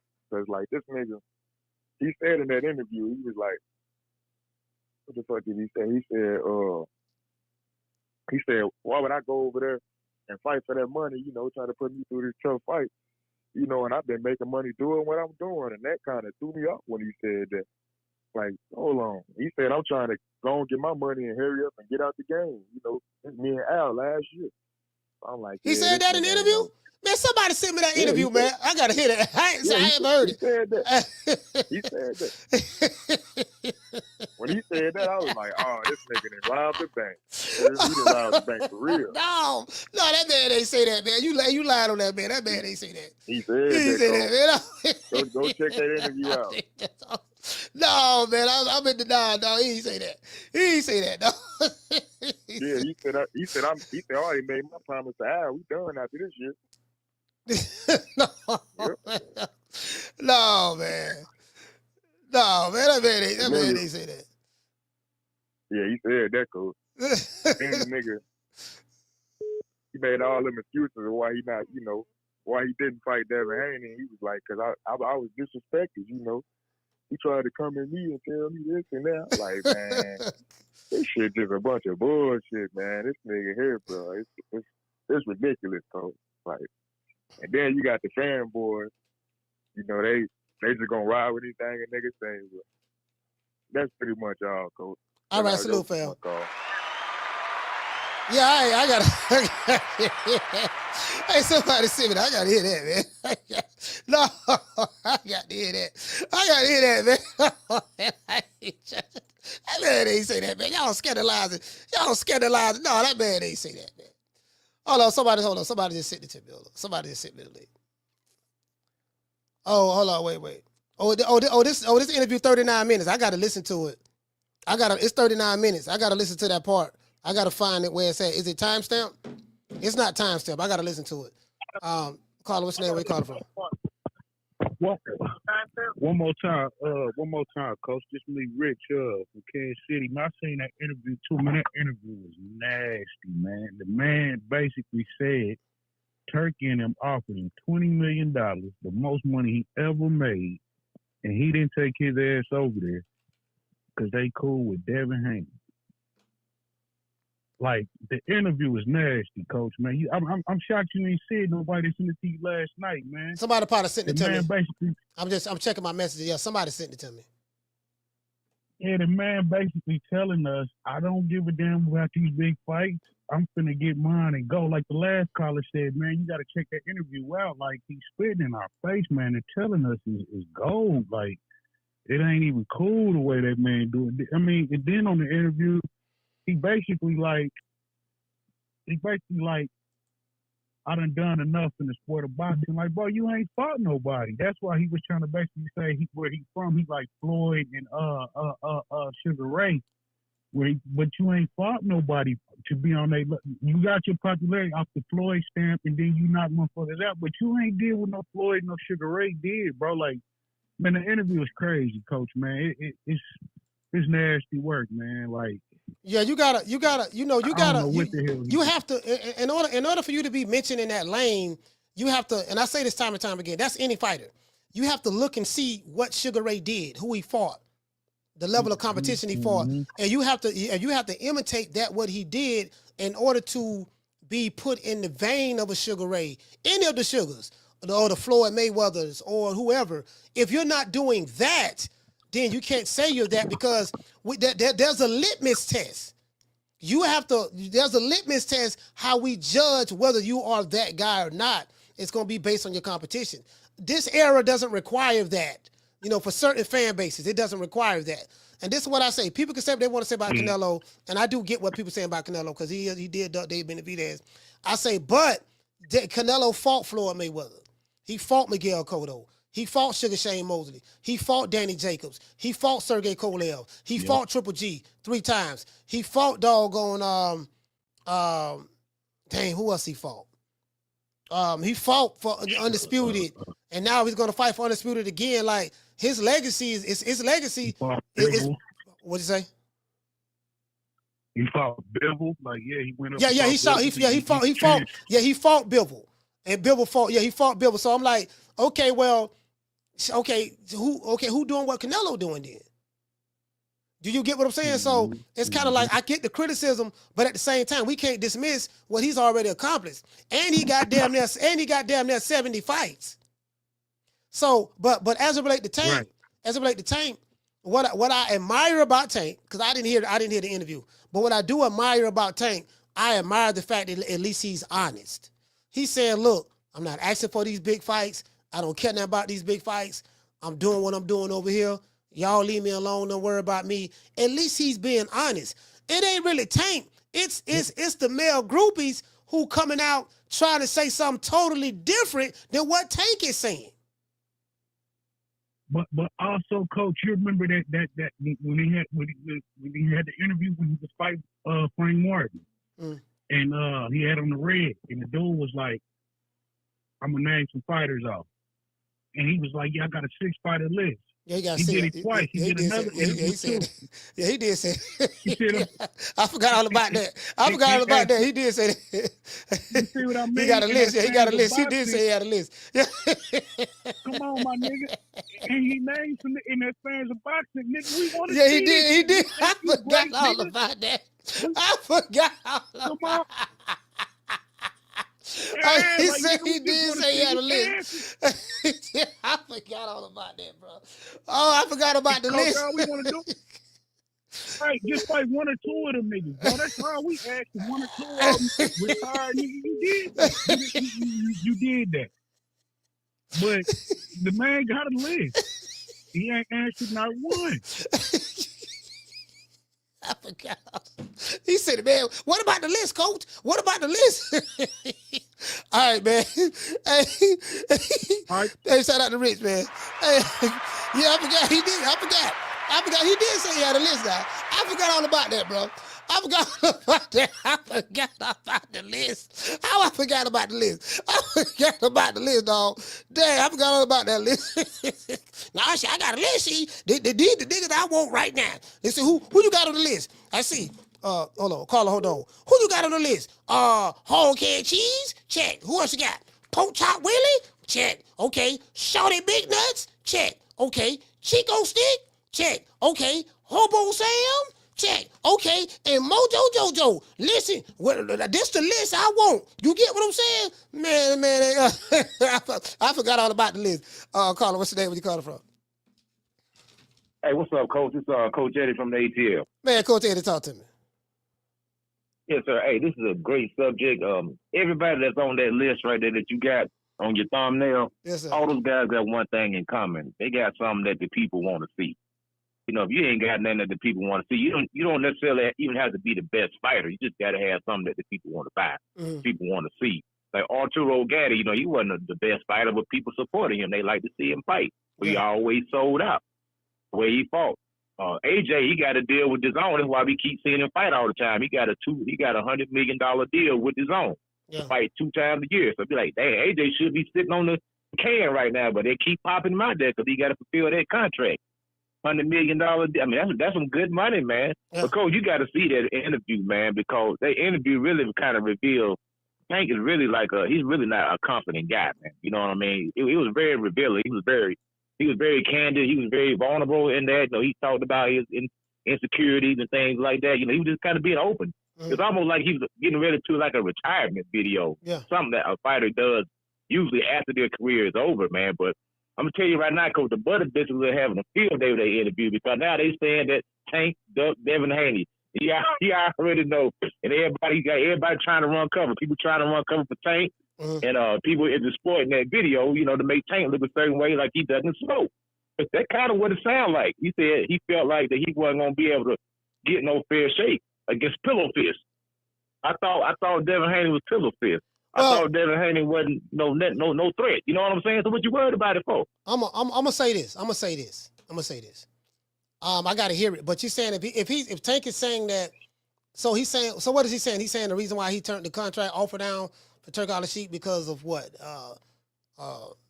Out of his own mouth, he said that he felt like he wasn't going to get a decision over there. So you admittedly saying that Devin Haney has the skill to take you 12 rounds. That's what I'm hearing. Hold on, I think I got it right here. Somebody sent it to me. Somebody sent it to me on X. I have it right here. I'm gonna play it. Yeah. So check it out, Coach. This is the thing, Coach Eddie. So if I'm understanding it right, I guess he's saying I don't want to fight on nobody else's home turf because if Devin Haney is his guy, they may try to rob me. Okay, let's stop right there. This is the flaw in that argument. Other fighters have been to Turk Al-Sheik's guy and they lost. Anthony Joshua, he wanted Anthony Joshua to win, because he was trying to make and he wanted Tyson Fury to beat Usyk so he can make the Tyson Fury Anthony Joshua fight. Well, both of those guys lost. No, Tyson Fury. Tyson Fury lost to Usyk and Anthony Joshua lost to Daniel Dubois. That killed that, right? He got knocked out. Knocked out. So if you're good enough, and a lot of people believe Tank is good enough, that fight, I mean, you're gonna beat Devin Haney. You're gonna stop him. You ain't gotta worry about that. That's 2. 3, if your fear is if I go over there, they may try to rob me, how do you think people feel if they come to the PBC and want to fight you? They feel the same way. Now, people can say, oh, well, with Tank knocking them out. But it's the same thing. My thing is, okay, you don't want to go somewhere where you feel like you don't have an advantage. But when people come to you, but you want people to come fight you where you're at, where you can have that very same advantage that you're fearing that you won't have if you fight on a Turkey Al-Sheikh card or in Saudi Arabia or whatever. Do you get what I'm saying? It's the same thing in reverse. So I'd rather have the advantage over here. So if it go 12, I know the judge is gonna pretty much go for me because it's on my side and I'm the A side and this and that. And you get what I'm saying? So no, I totally disagree with that. If you didn't want to fight, you just didn't want to fight. And I get it. You know what I mean? So it is what it is. But somebody sent me a video, I'm gonna play it. Okay, yeah, check it out, Coach. Thank you, brother. All right. Let me hear what it says. I mean, it goes both ways. It goes both ways, fam. It goes both ways. So yeah, that's crazy. And this is what I was telling y'all. Now, somebody like Oleksandr Usyk. This is why I told y'all your favorite fighter ain't like Oleksandr Usyk. This is why I brag on Oleksandr Usyk all the time. I say Oleksandr Usyk. You said it's at the 16-minute mark? Okay, cool, I got you. I say Oleksandr Usyk won all his belts going all over the world. Oleksandr Usyk travels all over the world to win his belts. Oleksandr Usyk did not care if he came to Baltimore and fought you. He came to Chicago and fought in Chicago. Oleksandr Usyk, he came to America a couple of times. Beat Michael Hunter in America, beat another Chaz Witherspoon in America. Oleksandr Usyk doesn't care if I got to go to London. He don't care if I have to go to Russia in front of Russians. This why I told y'all. Oleksandr Usyk is different. Your favorite fighter, whether he's American or non-American, they're not like Oleksandr Usyk. Tyson Fury he don't been to different countries as well. I'm listen. When I say different countries, I'm not talking about one-offs. I'm not talking about. Hold on. Well, you went outside the country one time and won a belt, and then came back and that's it. I'm not talking about that. I'm talking about this dude do this damn near every fight.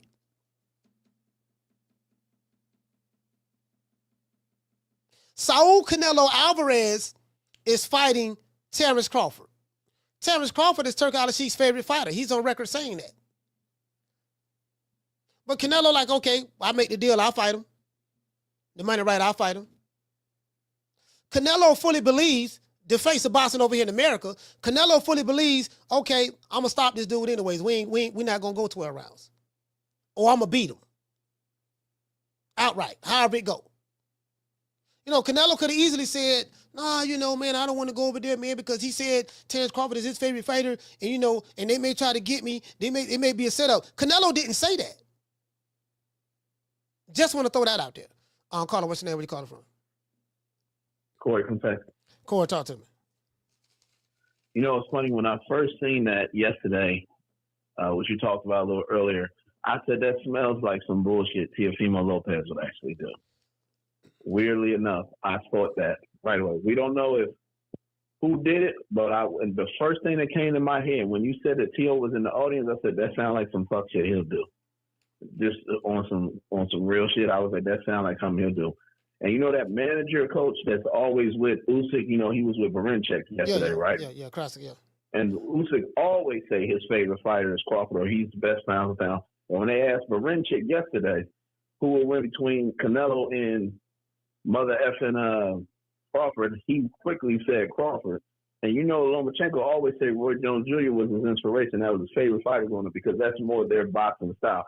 Not saying that the shit couldn't have happened and people couldn't have did some shit, but when I first saw that, I said that that's the shit Teofimo been on, where instead of getting his shit together and focusing on boxing, he's had this some type of weird grudge towards black fighters. And like you, I don't get involved in the race shit, but he's been the only one that's really been doing that sucker shit, man. So Teofimo Lopez and Ryan Garcia are both bigots. You know, they're bigots. They just call it what it is. They're both bigots. So, you know, he let his true color show. That's just who it is and who he is. But the reason why I explained what the situation is between him and Keyshawn went through something a while ago, and his dad said something. I remember you were there. Yeah, you was there in Vegas. I remember you was there. Yeah, and his dad. They said his dad said some racist shit in the gym or whatever, and they said like it was like 7 or 8 of Keyshawn people jumped on him and beat him up, and they say Teofimo didn't do nothing. He just sat there, watched his dad get beat down. You know what I mean? So, so that's what Keyshawn. So my thing is that's not beyond the realm of that. You know what I mean? Of Tio doing that, but I mean it is what it is, man. You know. They all right. They're gonna be all right. They're gonna be all right. They're gonna be friends and all that stuff there. Because what I'm not gonna do, I ain't finna be riding for these dudes if they're not gonna ride for themselves. So I gotta see. I'm not gonna be online gang banging for you if you're not gang banging for yourself. Because some of these same dudes, they was riding with Ryan Garcia when he was saying all that crazy stuff. So I'm like, no, you know what? They got to hold their own nuts. Oh, y'all hold your own nuts on that deal. You get what I'm saying? So, all right, but exactly. And then. Go ahead. And then, Coach, on that list, before I get up out of here, did it say who was second after Jake Paul in America, or didn't really say? No, it was a list of 6 people. It was Canelo. They didn't say who was second. It said it was 6 boxers that made the list, and those were the 6 boxers that made the list. That's it. Okay, got you, Coach. All right, Coach, salute. All right, salute.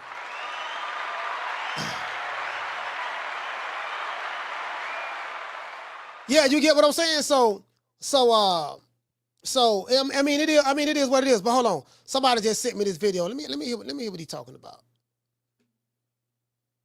Let me know if y'all can hear this.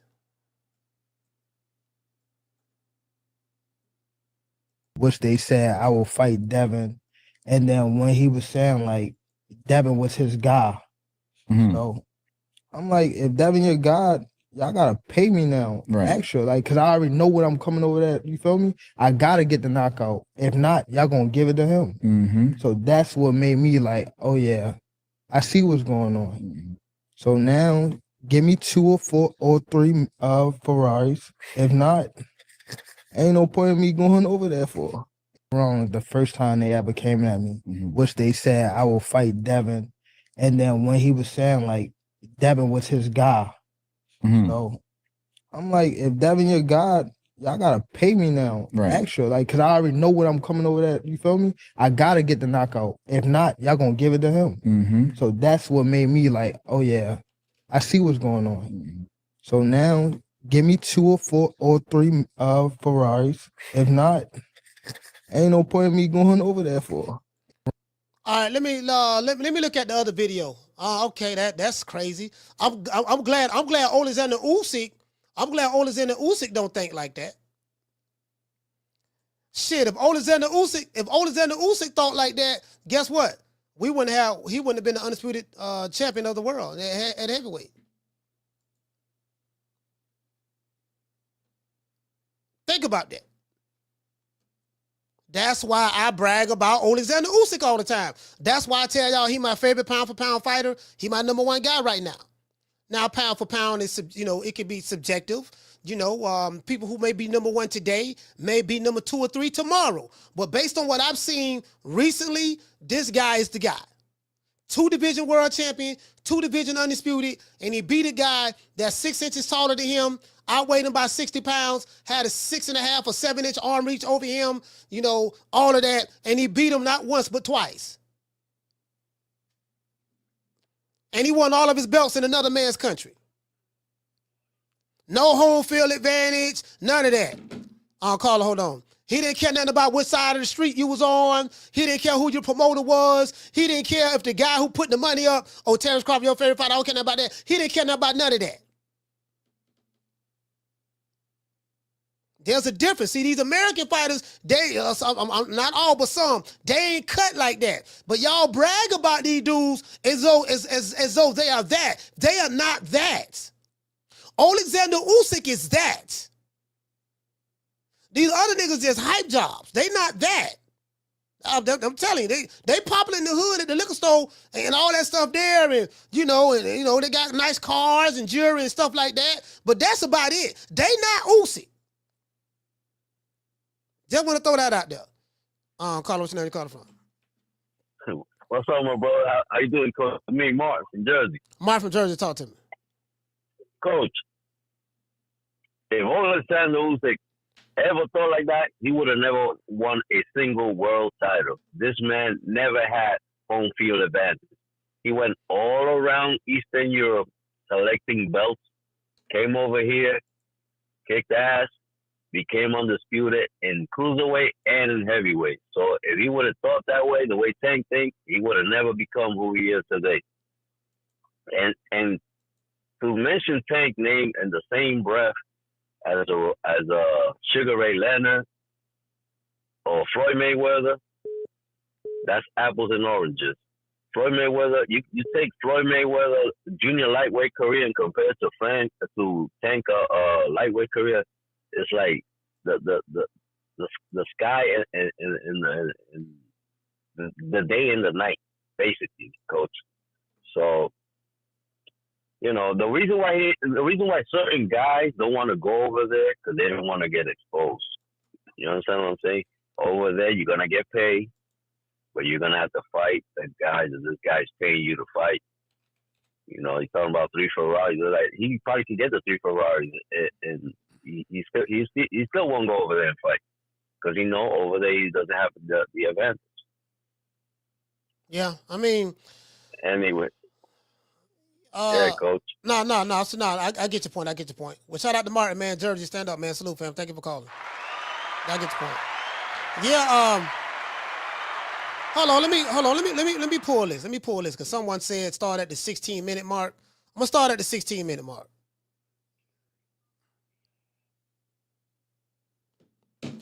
Carla, what's your name? Where you calling from? Hey, what's up, Coach? 2 times. Jerry, 2 times. Talk to me. Now, I hate to be contrary. I really do. Mm-hmm. Not really, but ain't nothing special about Usyk fighting abroad. That ain't nothing new, man.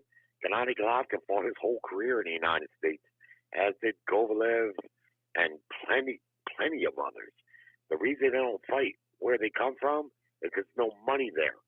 No money to pay for it. If there was, they would fight there. They're fighting here because they have to. And it's not as though it doesn't deserve any credit.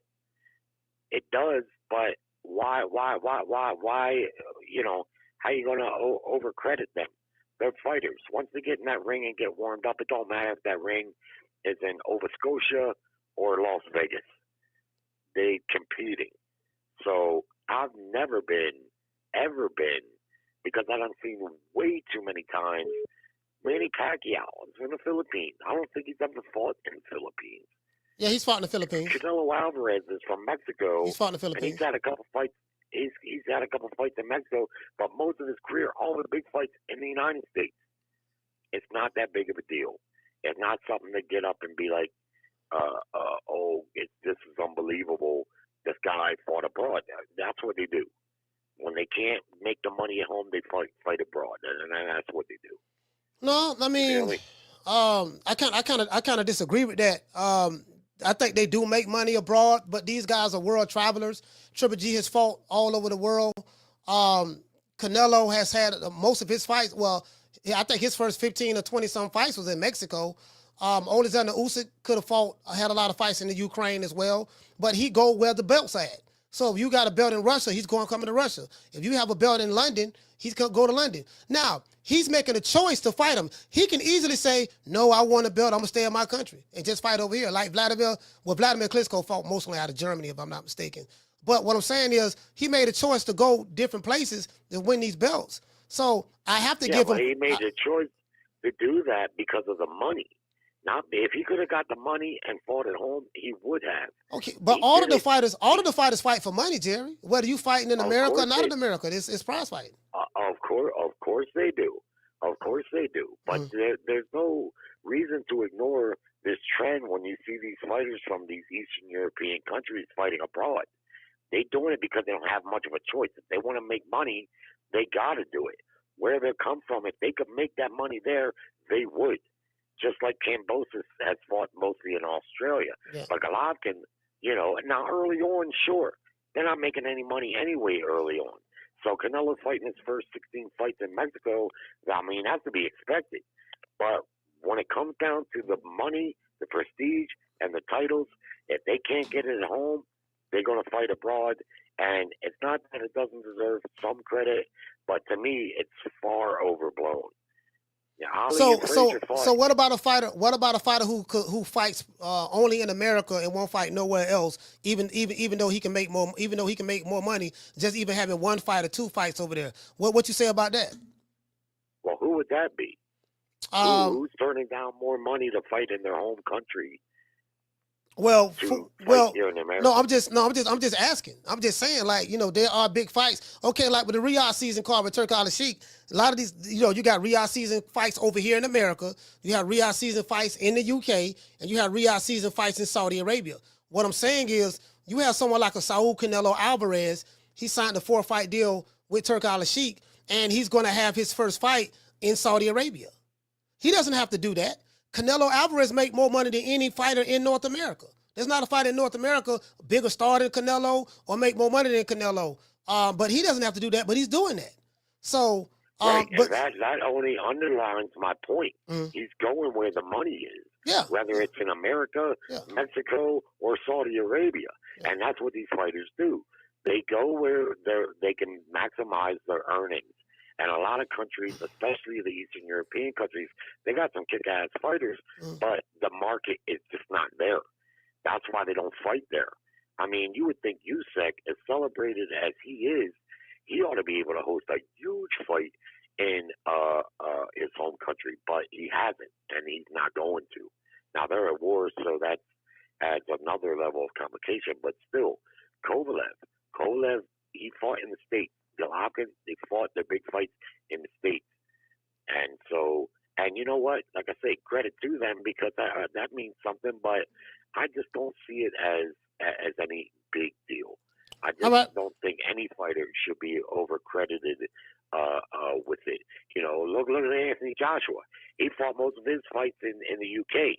He came here to the United States to try to tap into this market for money reasons, and look what happened to him.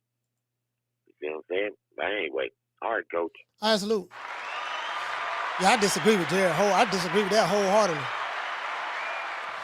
Yeah, I disagree with that wholeheartedly. Yeah, I disagree with that wholeheartedly. I mean, the elephant in the room is fighters fight for money. I think that's obvious. Whether you fight, no matter what part of the world you're in, you're going to fight for money. That's the elephant, and that's obvious. Some of these same people that say, hey, that ain't a big deal if someone leaving another. This is the hypocrisy with this. Carla, hold on. Some of these same people would say, well, okay, like what Jerry said, it's really not a big deal, fighters fighting overseas, leaving their country because they don't have a choice. Okay, well, these same people are saying that Inoue the monster, who's making more money in his country of Japan than any of these American fighters under Canelo is making, or Jake Paul, and they're saying he needs to leave his country where he's making all of this money at and come over here to America and come over here to America where he's not really that known at, even though he's been over here 3 times. They'll take that same argument, flip it on the other side, and say, yeah, man, well, that dude need to leave and come to America. For what?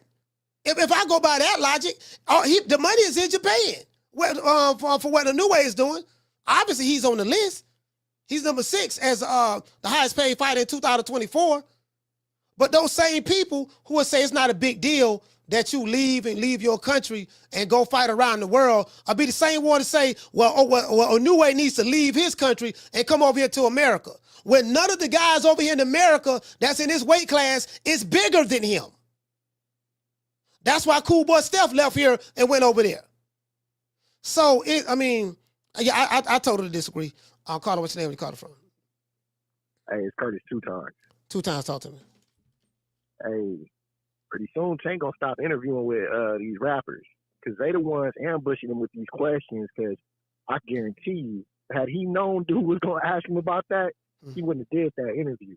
Just like with Gilly, had he known Gilly was gonna hit him with the when you go in there and ask him and say I want these guys, he wouldn't have did that interview. It's a reason why he don't interview with podcasters and stuff because he knows they gonna ask. But he think these rappers is his friends and stuff. He listen to their music. He see them out at these clubs. He think they friends, so he don't think they gonna ask him these questions. And credit to him for answering truthfully. That's the only respect I give Tank, that he answered it truthfully. But it also pisses me off because his fans, he flat out telling y'all, I don't think I can beat Dev.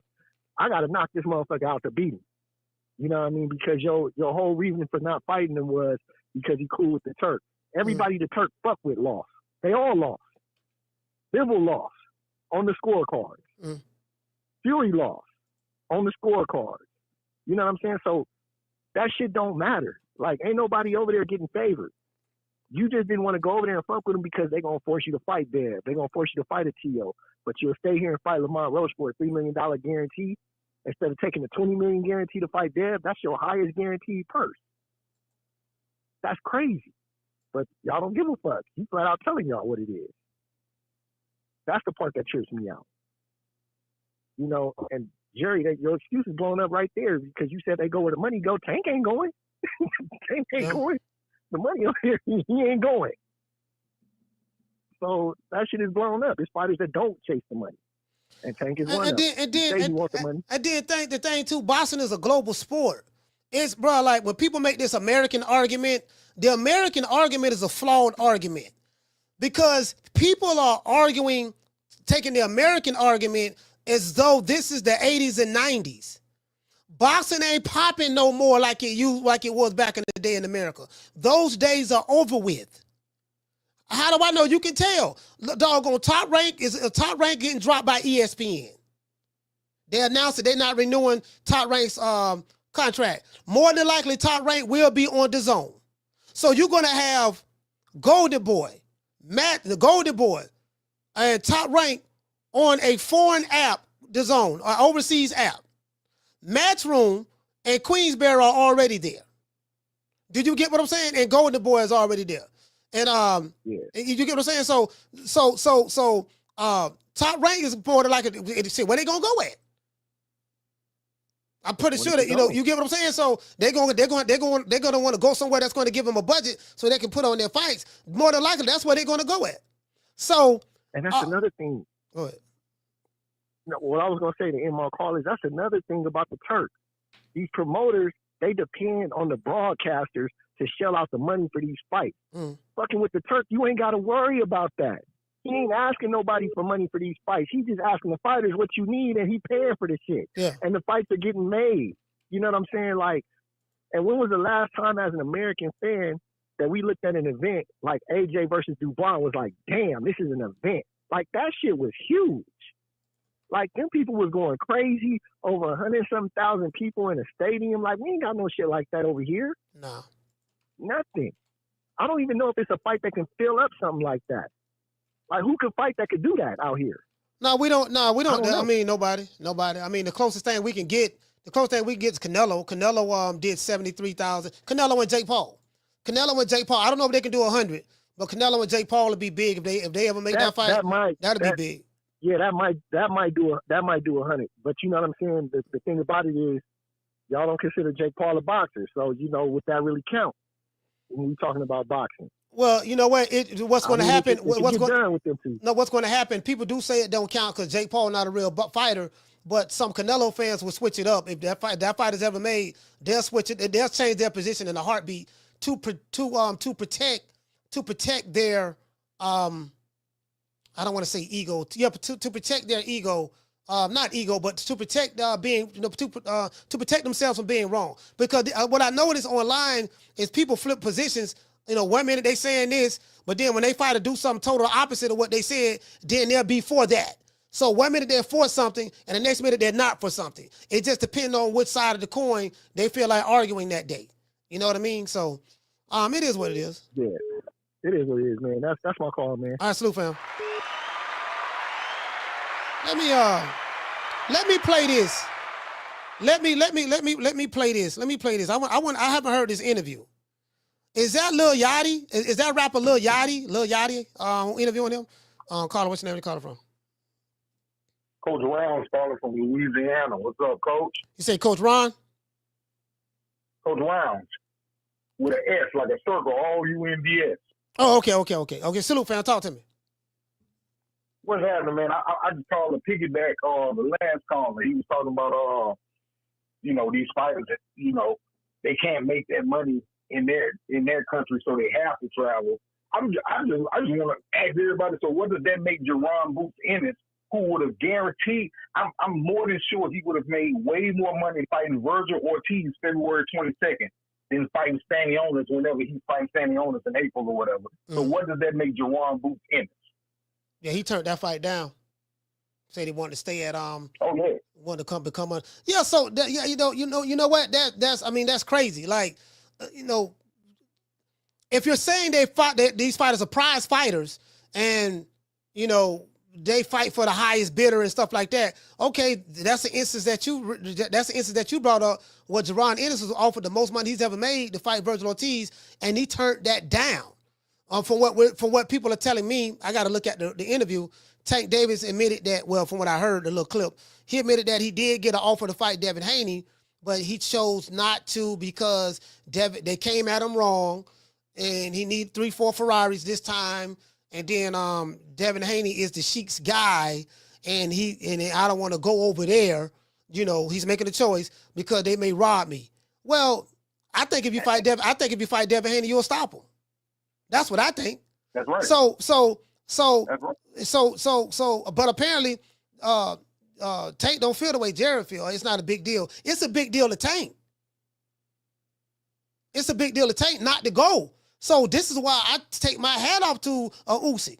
Like, he have a choice. He's been a professional boxer for a little bit. He don't have to go over here. He can keep his belt and then stay in this country. And anybody who want to fight him for the belts, they got to come over there. That's what Vladimir Klitschko did. Vladimir Klitschko, once he got the belts, he fought primarily out of Germany. I think either Ukraine or mostly out of Germany. Pretty much, they pretty much down.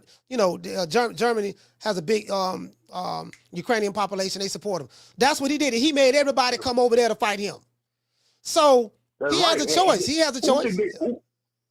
Usyk didn't have to go to Saudi Arabia. We ain't been having no undisputed champion in 20 some odd years. So what's different? So we got to take our hats off to Usyk for that. Yeah. He get credit for that. Coach, I was a big Tank Davis fan, but as of late, I'm starting to see the light. Man, he moving funny. I hear him say, okay, he want to cash out. He only got 3 fights left in his career. Why not take the big one?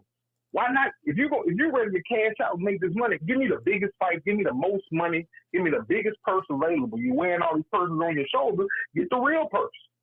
But that's what Crawford. That's all I got to say. That's what Crawford doing. Crawford like, I want Canelo. Balls to the wall. Win, lose, or draw. It is what it is. You're only going to be physically able to throw these hands for so long. So go ahead and get that money and get out there. That's the plan. All right. Well, salute, fam. Thank you, brother. Louisiana stand up. Yeah, man. I mean, hold on. I got the video. I got the video right here. I mean, I do respect the honesty though. I respect the honesty. Like people.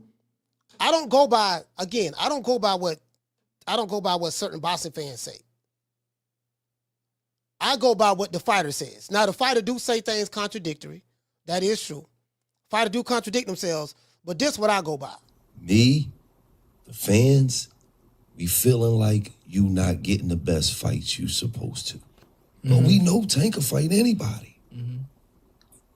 Why is that? For me, we want to see you fight Lomachenko. We want to see you fight Devin Haney, Teofimo Lopez, motherfucking all the top who they say is the 4 horsemen and they anywhere around your weight class. We want to see it happen. When we gonna see it happen? I'm not sure. I ain't got That's nothing to do. That was real shit. That's some real shit. I don't know. That's like, how many times you don't went in there and said, I want these niggas, man? to be honest, I ain't never said.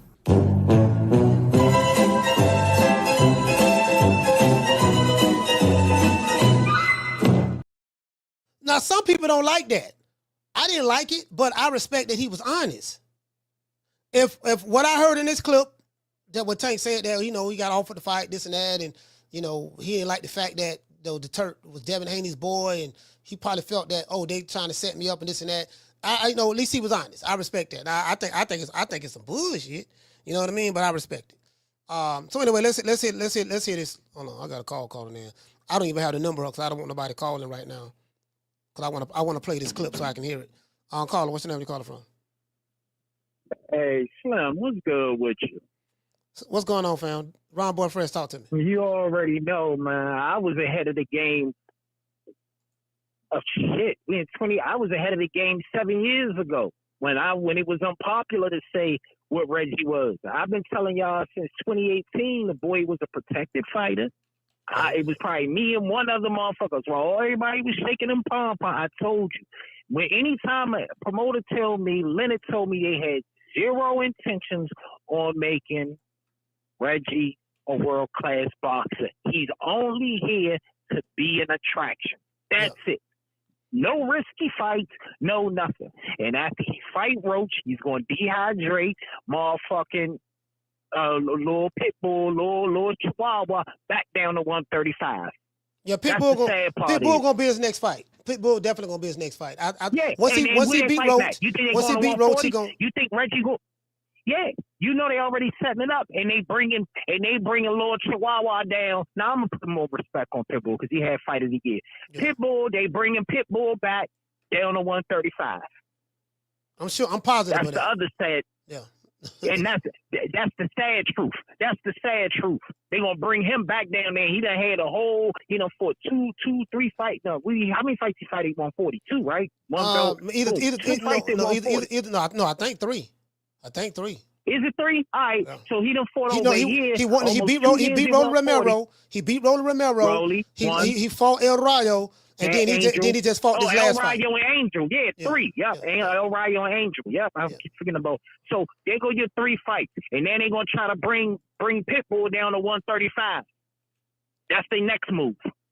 This shit is ridiculous, man. The boy is terrible, man. But I just want to say, man, the other thing is, when we talking about this whole boxing shit, we also gotta understand UFC had a lot to do with it. A boxing ban in the state, it is because you look at them UFC, man. You try to make money on UFC, good luck. Them motherfucking odds be like plus 100 to negative 105. How you make money off that? This just shows you how they matchmake. It's the matchmaking is terrible, man. Like boxing gotta do better, man. I ain't never seen a bunch of motherfuckers mad at a motherfucker that's trying to make more competitive fights. Like that's the shit that's when people upset with Your Excellency for trying to make the most competitive fight. They upset. Why they gotta fight in Saudi and all this, man? You already know my stance on that. I ain't even tripping. Until Don make America great again, y'all motherfuckers go to Saudi. Because right now in America ain't shit right now when it comes to this boxing shit. They ain't nothing. This ain't where it's at, man. Vegas already losing its thing. Saudi getting that. Dubai getting that shit, so they lost their sting. It is what it is, man. But that's all I got for you, Mo. All right, shout out to Ron Boy, man. Salute. DC, stand up. Yeah. Yeah, I'm looking at this video right here. This is the video. This is the video that the people sending me right here. This it right here. Let's play this. Let's play this video. You guys can't hear it on there. I know y'all can't hear it. So let me 15. Let's go to 16. Let's go here. All right, hold on. Let's go right here. Absolutely. That hustle. Yeah. Which makes you appreciate when you get the money so much more versus if it just get handed to you. Yeah. You know, like you said, boxing is up and down. It's in an interesting place right now. Let's talk about the Turkey Al-Sheikh. So obviously people got stupid money in Saudi Arabia. Yeah, for sure. Hence why those boxers are lining themselves over there. You said I do not own the rights to this material. It's for educational purposes only. Shout out to a Safe Place podcast. Shout out to you guys, a Safe Place podcast. Just playing this for educational purposes only. that certain boxers was so obviously people got stupid money in Saudi Arabia. Yeah, for sure. Hence why those boxers are lining themselves over there. You said that certain boxers was, dick eating for aligning themselves with them. Are you just not interested in fighting over there? It's not that, but they came at me wrong the first time they ever came. All right, hold on. Let's go. Let's go right here. Say they came at them wrong. So I think that's. Let's go back. Let's go back. 606. 1557. Let's go. 1557. Right there. And So I feel as though like a lot of people skip the grind nowadays. Like Absolutely. The hustle. Yeah. Which makes you appreciate when you get the money so much more versus if it just get handed to you. Yeah. You know, like you said, boxing is up and down. It's in an interesting place right now. Let's talk about the Turkey Al-Sheikh. So obviously people got stupid money in Saudi Arabia. Yeah, for sure. Hence why those boxers are lining themselves over there. You said that certain boxers was, dick eating for aligning themselves with them. Are you just not interested in fighting over there? It's not that, but they came at me wrong the first time they ever came at me, which they said I will fight Devin. And then when he was saying like Devin was his guy.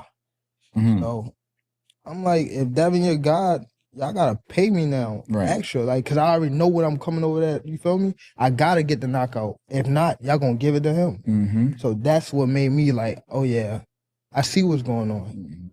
So now give me 2 or 4 or 3 Ferraris. If not, ain't no point in me going over there for.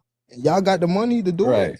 2, 3, 4 Ferraris. Cause you so it's so much. It's so much. Like it's so much to unpack just from that little short clip. It's so much to unpack. Okay.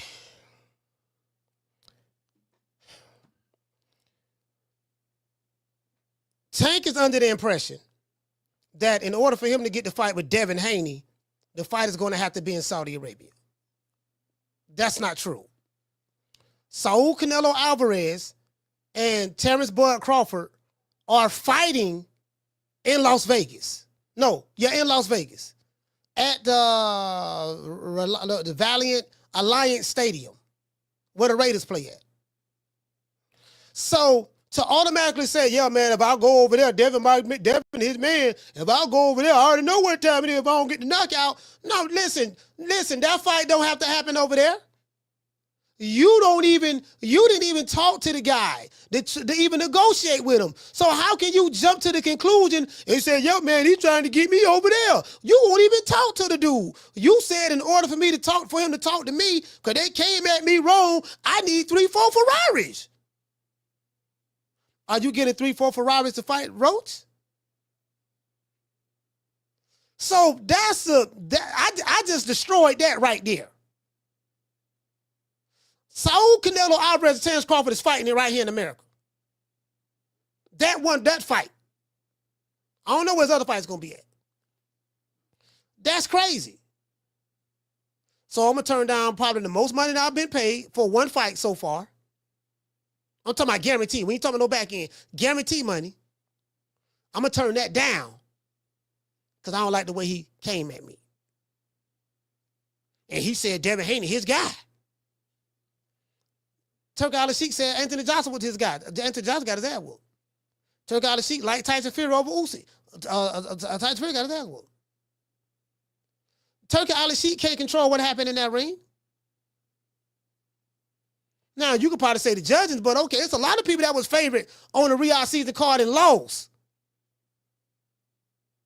So I don't agree with that. But anyway, let's go. What we get? 17-20. And I heard you said 2 at first. Yeah, but you know how it is. But they still, I mean, it's love and respect, but it just, somebody can't just come up in the game and just throw money and not know the sport. Mm-hmm. Like, you at least put people around you like to know the sport. Don't just come in and just flash money. Then you see everybody over there. Everybody over there got paid to go over there. Mm-hmm. Even like the whole what they just have. They had the ring award shit. They got paid to go over there. Right. But it's cool. Pay me extra. wow. Oh. I gotta do an entire show on this. I gotta do an entire show on this. Yeah, I gotta listen to this, and I'm gonna listen to this entire interview. I'm gonna timestamp it, and we're gonna do a show on this next week, and I'm gonna break this down like a 57 Chevy. True. We're gonna take a station identification break. After these messages, we'll be back. See your eyes shine, she's my snow bunny, please. In the winter lights, too, she's my sweet dust of cream. Talk to my nose, this lover's got is so raw. Make you move, stepping out of control. Turn it up, it's me against the light. Snow bunny, moving on the bar. Everything's so right, got that smooth, so feel. No, that's next to the law. With my snow bunny love, we're party about the night. See your eyes shine, she's my snow bunny, please. In the winter lights, too, she's my sweet dust of cream. Talk to my nose, this lover's got is so raw. Make you move, stepping out of control. Turn it up, it's me against the light. Snow bunny, moving on the bar. Everything's so right, got that smooth, so feel. No, that's next to the law. With my snow bunny love, we're party about the night. Man, boy, I'm gonna do an entire show on this. I'm gonna do an entire show on this here. I'm gonna listen to this entire interview, and I'm gonna break it down. I'm gonna timestamp it and break it down. I'm gonna listen to this here, like this here. But that little part right there, I heard was like, anyways. If it was anybody else,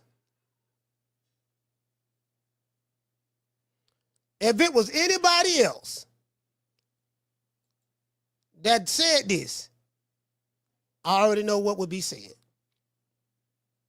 Again, they argue both sides of the coin. And so that's just the reality of the situation. You get what I'm saying? And I told you, people suffer from what? Confirmation bias.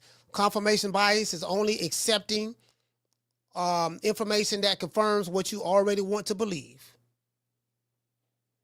So when you hear information, even if it's coming out of the horse's mouth, that totally contradicts that what you believe, you will reject that information. I ain't going about what nobody else say. We're going to go about what this individual say. The primary source of information. Primary. You can't wiggle and pooch your way out of that. I don't need to hear no nigga's interpretation. Well, I don't need your interpretation. I can interpret on my own what's being said. You know, at some point in time, you just got to call a spade a spade. But we're going to do a show on that. I don't even want to talk about that no more. But yeah, I'm going to listen to this entire interview. I even see this dude, I even see this dude over here. Laughing. Lil Yachty.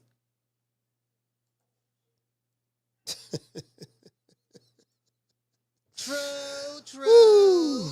Lord have mercy. That's wrong, ese. That's wrong. He did nothing to you. Anyway, let's move on. Nothing to see here, folks. Nothing to see here. I'm looking at Teofimo Lopez right here. Nothing to see here. Y'all ain't see nothing. Teofimo right here. Give me Y'all can't bananas and watermelon with a note on it. It's unprofessional, and I feel like it's racist. Y'all can't hear this. And you just made this fight a little more personal.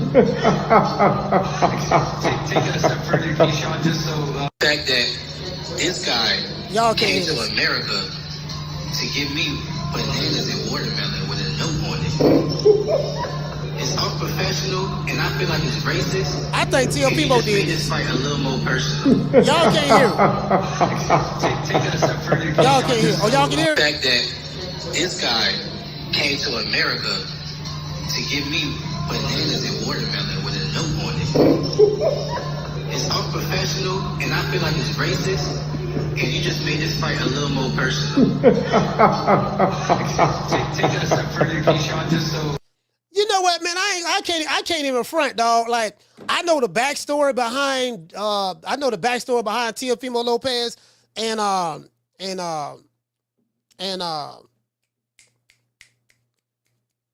Teofimo and Keyshawn Davis. I don't know. I really don't know. You get what I'm saying? I don't know if Baranchyk did that or it could have been Teo. Like, and then why he think that's funny. So again, Teofimo Lopez is the biggest. That is not get that straight. Him and Ryan Garcia, they biggest. Both of them. You get what I'm saying? So they don't have a friend in me. I can promise you that. I give 25 whats about either one of those guys, to be honest.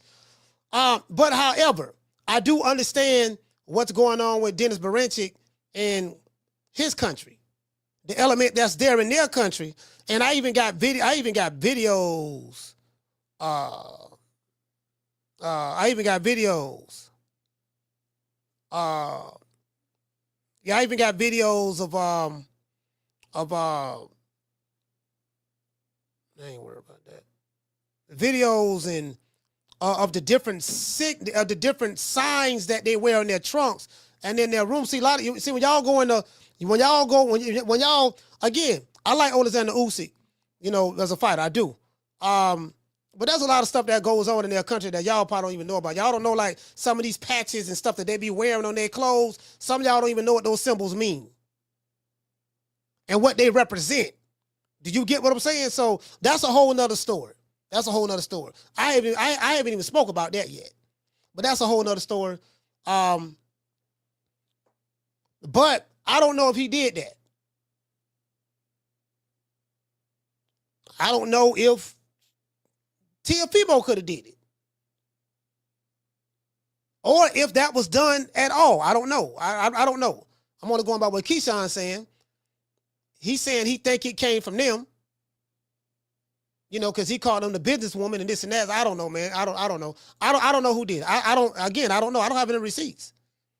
I don't have anything tangible. You get what I'm saying? Shout out to Domo. Salute to you, fam. Well, I guess I gotta be like everybody else and sing Al Heyman. Hey, okay. Dropping that $2 super chat. He said even Yachty laughed at how scared this motherfucker sound. Okay. Shout out to Attorney Bailey. Hey, okay.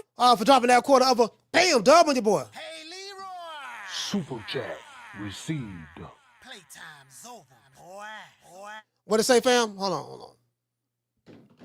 Hold on. He say this is embarrassing and unprofessional. Who is advising Teo? Coach, you are correct. Boxing is taking a turn in the U.S. Unprofessional. The boxing in America is what it is. I mean, it's just where we at right now. You get what I'm saying? So, me personally, I'm not tripping. I'm not tripping on it. It is what it is. Down from the bar, there's a platform stage. People pimping, sharp as razor blades. Carla, what's your name? Where you calling from? Hey, what up, Coach? It's Donnie. I'm from Oakland. Donnie from Oakland. Talk to me. Are you able to hear me correctly, Coach? Sorry. Yeah, you sound kind of muffled a little bit. I don't know if you got me on the Bluetooth, but I can hear you. Okay, yeah. I was just just trying to talk about the subject at hand, the highest paid boxers. Mhm.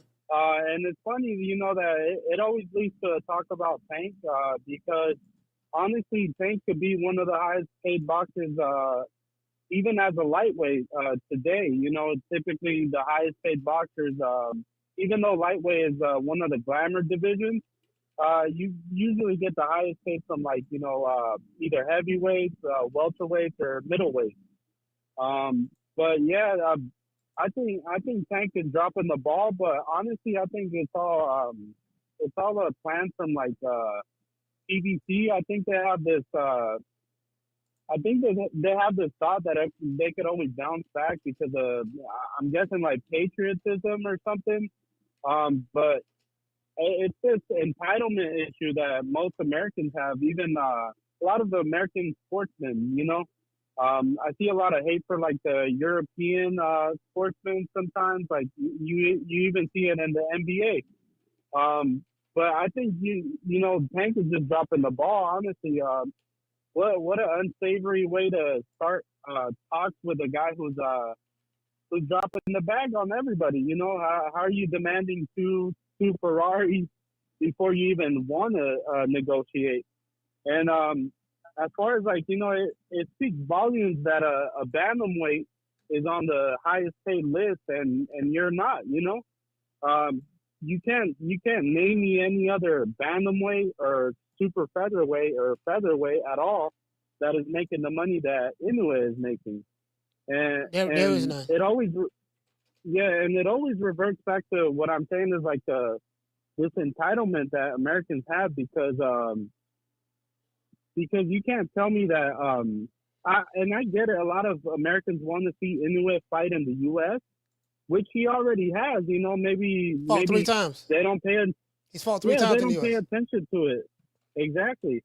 They don't pay attention to it, and maybe that's why. But boxing is a global sport. You know, it's not America's pastime. It's not NFL. It's not an NBA. It's not a league. Boxing is a global sport. You know, it started in the UK. Well, the official rules started in the UK. And what many fail to realize is fight by fight, Inoue is making more than Tank is making fight by fight. You know, and this whole thing about he needs to come to the US, it's like those guys who are saying he needs to come to the US and prove himself, they're the same as they're the same guys that are saying that it doesn't matter who Tank is fighting, he's making more money than everybody. You know, it's just a hypocritical statement every time with these guys, you know. And even though, like, you know, Tank did one of the best pay-per-views in recent time with Ryan Garcia, but he didn't do it alone. You know, Ryan Garcia did one of the best pay-per-views in recent time with Tank. So the thing is, he didn't do it by himself because if he would have did it by himself, he would have been doing it. So it's always a dance partner. Correct. It's always a dance partner. Always. Yeah. And they needed each other. They needed each other. I want people to realize. Inoue, and be it because Japan's first and second most popular sport is baseball and soccer. But I want you to realize the same. This guy is selling out arenas on a Tuesday night, coach. And you know, and the face of boxing, as you know, a lot of people might say it. If it's not a Ryan Garcia, he's not doing over 300 pay-per-view buys, and that's, you know, you could touch here and there whether Rick Glacier's numbers are correct or, you know, Michael Coppinger's numbers are correct and whatnot. But I mean, like I said, this guy's dropping the ball. He could honestly be the actual face of boxing, but he's not gonna do it without fighting the top competition. And Turkey's gonna make you drop nuts, like Shakur says. All right, shout out to Donnie, man. Oakland, stand up.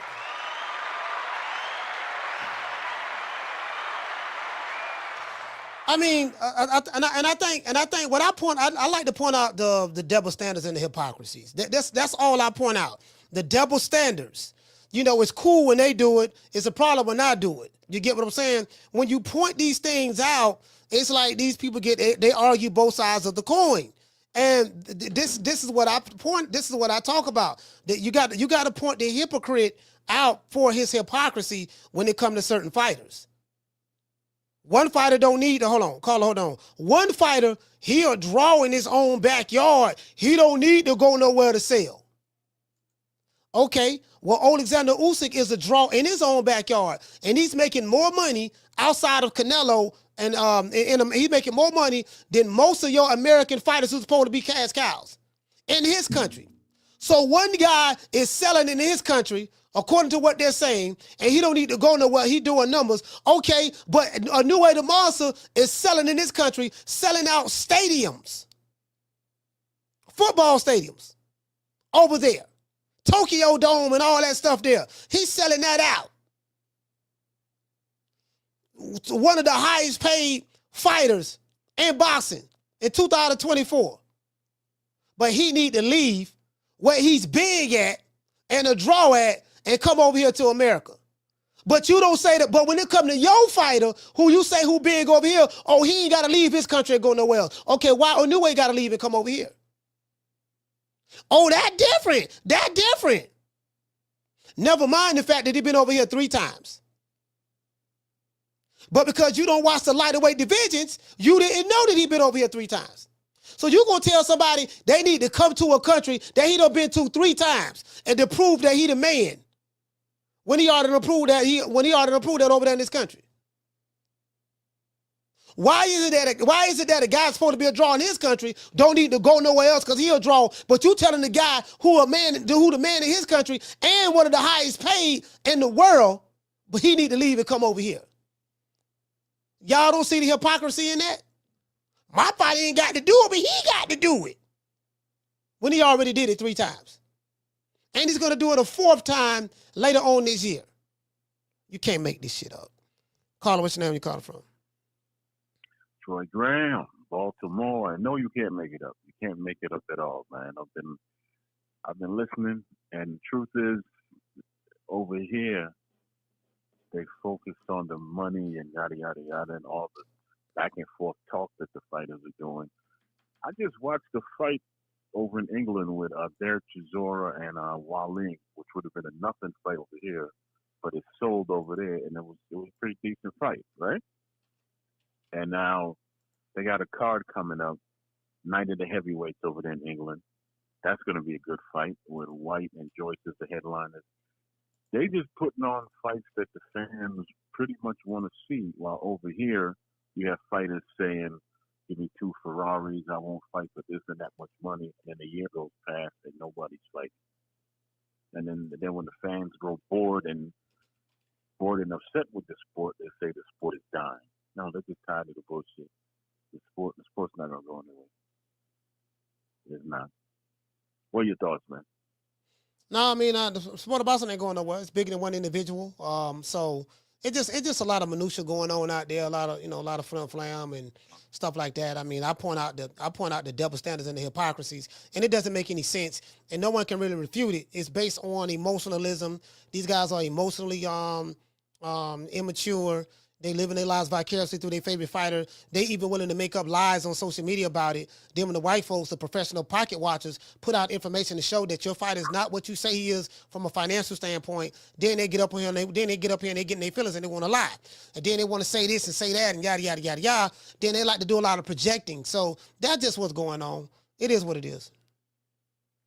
Yep. Okay, last thing I want to say. For all of those people that are saying that the monster should come to America and prove himself against who? Who's over here they need to prove himself against? Can you name anybody, Coach?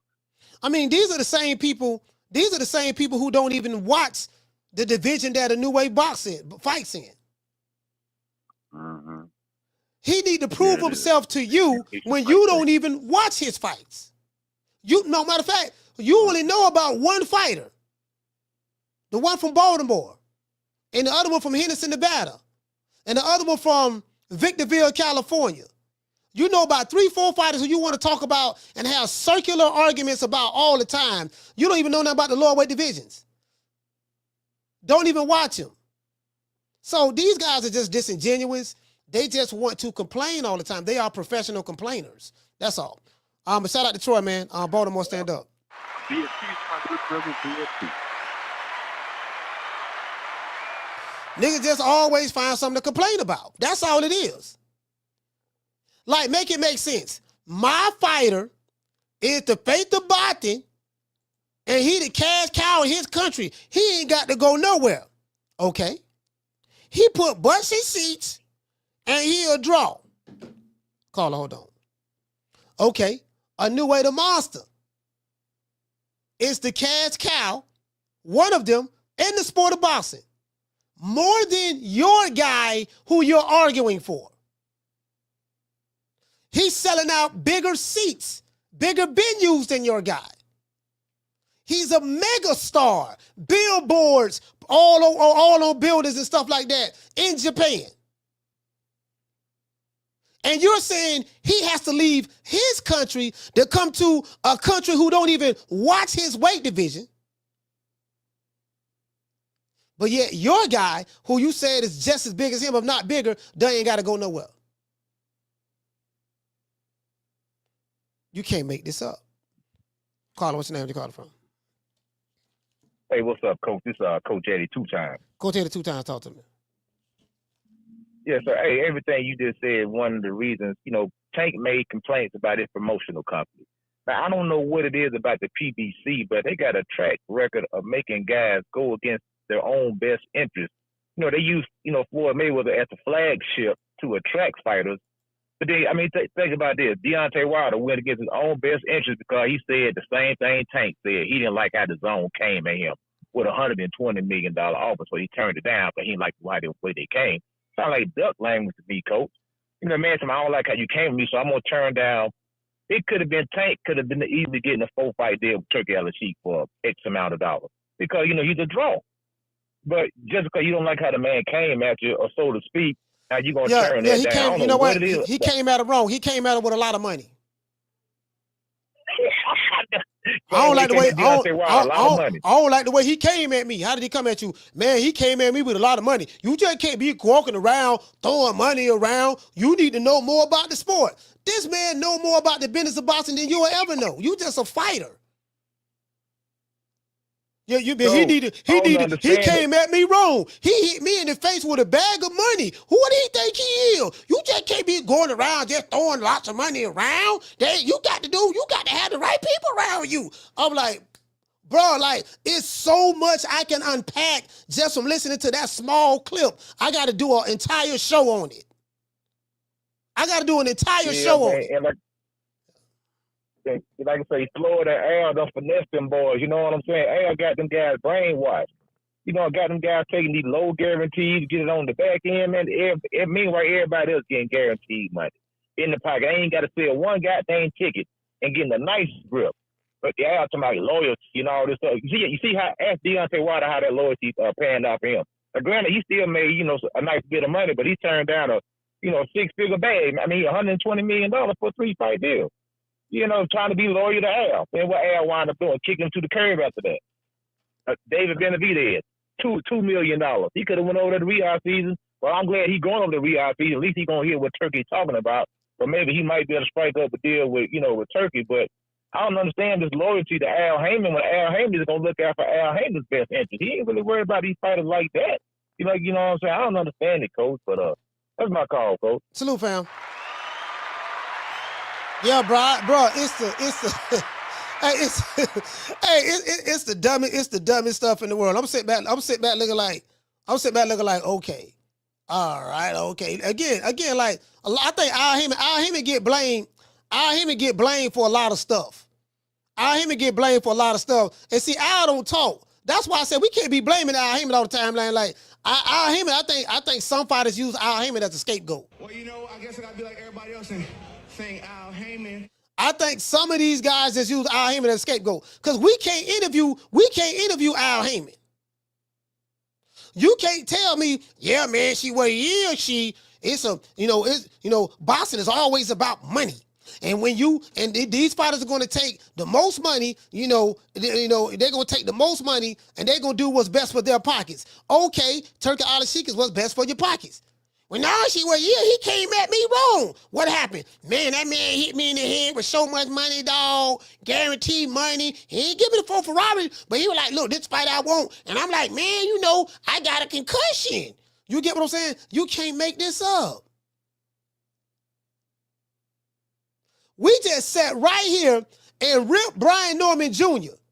and Brian Norman Sr. Man, Eddie Hearn offered y'all 10 times more than what you made your last fight. Eddie Hearn offered you $1.5 million. You just made $300,000 your last fight. You turned that money down. We made mockery of him. Y'all made mockery of the man for turning the money down. What's another fighter that turned somebody down? Jerron Bruce Ennis. Jerron Bruce Ennis was offered more money than he's ever made for a fight to move up to fight Virgil Ortiz. He turned that down. So it ain't about fighters fight for the money. Well, if they fought for the money, then I just gave you 2 examples of 2 fighters who turned down more money for whatever the reasons they did it for. And Tank turning down more money, guaranteed money he's ever made to fight Devin Haney with Turk out of seat. So it ain't so if it's really about the money, tell me why some of these fighters turning down more money than they can make to make certain fights. See, it's so many different ways to cut this pie. It's so many different ways to slice the pie. This is too easy. Too easy. What you say, Tila? Tila say, hold on. Let me pull Tila up. Let me pull Tila up. Did I read this here? Yeah, I read that one now. Shout out to Rod. Hey, okay. Dropping that $2 super chat. He said they say T.O. baby mama cheated on him with third leg Tyrone. I mean, it is what it is, fam. What did say, Miss Connie? You say my YouTube crashed. Never had that happen before. Mine crashed too. Mine been crashing on this show. My YouTube crashed on this show. Lex say, I never watched a Inoue fight. Exactly. You never watched him fight. I done threw several fight parties for Inoue. Woke up 5 o'clock in the morning. I was up 4 something in the morning. I went live for his fight. I went live for his fight. Because I cover boxing. I cover boxing. I try to get as many let me see what's up.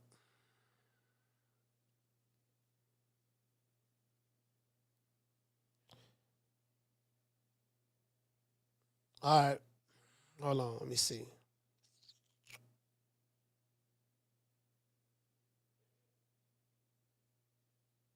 Hold on. All right. Shout out to Elton John. He says it's not about business. It's not about the money. They don't want to lose. That's what it is. That's exactly what it is. See, this is why you can't compare yourself to Sugar Ray Leonard or even Floyd Mayweather. You can't compare yourself to Sugar Ray and Floyd because you're not doing what Sugar Ray and Floyd did. Floyd gets a bad rap for a lot of the diva stuff that's in the sport of boxing. There is a lot of diva stuff that's going on in the sport of boxing. That is true. But Floyd gets a bad rap because they making it seem like Floyd told all these dudes to duck each other. Floyd fought Miguel Cotto. Floyd fought Oscar De La Hoya. Floyd fought Chico Corrales. Floyd fought Bo Demir. Floyd fought Manny Pacquiao. Floyd fought Sugar Shane Mosley. Floyd fought Juan Manuel Marquez. Floyd fought Ricky Hatton. Floyd got all the names on his resume. There's a couple that's not on there, but Floyd fought him. These dudes here ain't doing that. Some of them. So if you're not putting the work in that Floyd put in, you can't compare yourself to Floyd. And you damn sure can't compare yourself to Sugar Ray. Yeah, Floyd fought Canelo. I'm cut. Yeah, Floyd fought Zab Judah. I'm cut from their cloth. How you cut from their cloth?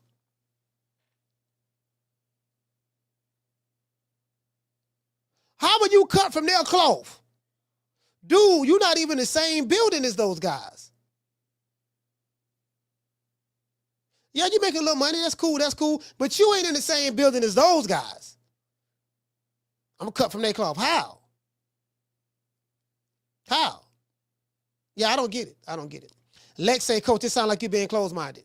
Hey, that's your opinion, fam. That's your opinion. You can call the show and explain how I'm being closed-minded. But I know you won't. Shout out to Kendall. Kendall say Floyd made most bosses not fight big fights because they price themselves out before negotiations happen. Hey, shout out to LA Shoes. He say EMS. Oh, you talking to EMS? Shout out to Christopher. Christopher, what's going on, fam? Moe's in the building. What to say, Secret Dance? You say I'm not a fan of Floyd, but he fought all the best guys of his generation, with possible exception to one or two guys on his resume. Hell, he fought doggone he had a close fight with doggone Marcos McDonald and ran it right back with him. He did that. What's the other dude? I forgot the dude name. I thought Floyd lost that first fight. Honestly, I did. I was a diehard. I'm talking about Pretty Boy Floyd. I thought he lost that first fight. What's the dude name? He ended up beating he gave Lomachenko his first loss too. I forgot the dude name, man. Dude from Mexico. He fought is it Castillo? I think it's Castillo. Yeah, Castillo. He fought him twice. I thought Floyd lost the first fight. I thought it was close, but I gave the first fight to Castillo. Again, that's just my opinion. Now, of course, Castillo didn't win. The judges said that Floyd won, but then Floyd ran it right back the second fight. And if you saw how Floyd convincingly beat him the second fight, you'd be like, damn, he ain't fight like that the first fight. You get what I'm saying? So that Floyd right there, but either way it go, he ran it back with him. That's what he does. So again, in order to be compared to the greats, you have to do what the greats did, because that's it. The greats are not considered the greats because we say so. The greats are considered the greats because of what they did inside the ring. Their work ethic made them great. So when you say your fighter like this guy, that guy, I'm going to say, okay, this is why I don't agree with the new Four Kings shit. Like, no, they got to do what the Four Kings did. You got to do what Roberto Duran did. You got to do what Hagler did. Hearns, Sugar Ray. They fought each other. And they fought others. You get what I'm saying? So let's give everybody a round of applause.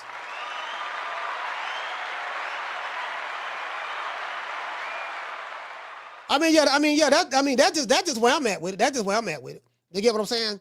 I'm not here to coddle these beta males. I care nothing about these beta males. I'm not here to coddle them. You get what I'm saying? The male groupie behavior is at an all-time high today. The male groupie behavior is at an all-time high today. It's just at an all-time high. You get what I'm saying? We got one more call. Caller, what's your name? You calling from? Jamie from New York. Jamie, 2 times. Talk to me. Yes, sir. Hey, man, Tank is ducking big time. And, I wonder if he goes back and look at these clips and know that he sounds like a fool and scared to take an L. They came at him wrong, he says, or did he not like the fight that they put in front of him? You know what I mean? Which one is it? You need 2 to 3 cards to talk to the guy? Really? How about, a big fat paycheck and then you buy your own card? That's just another excuse, bro, not to fight the top guys. Stop making excuses, bro. And about setting you up to lose, man, forget where you fight. Forget who the judges are. Forget who the fuck the ref is. Just go in there and win, bro. You got 3 minutes of every round to figure out your opponent and win. And, Coach, one last thing, man. I'm going to leave you with this. How come nobody's asking Tank, name your price? You know what I mean? The boy's ducking, bro, and he doesn't like competition. Respect from New York. That's my call. Salute, fam.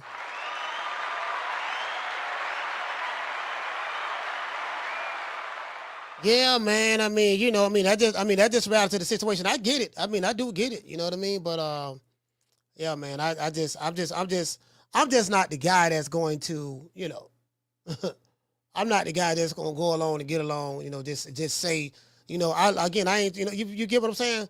Like, okay, I gotta make these group of people feel good. I don't give a fuck about no niggas' feelings. I just don't. Shout out to PD Russell. I call a spade a spade. I call a spade a spade.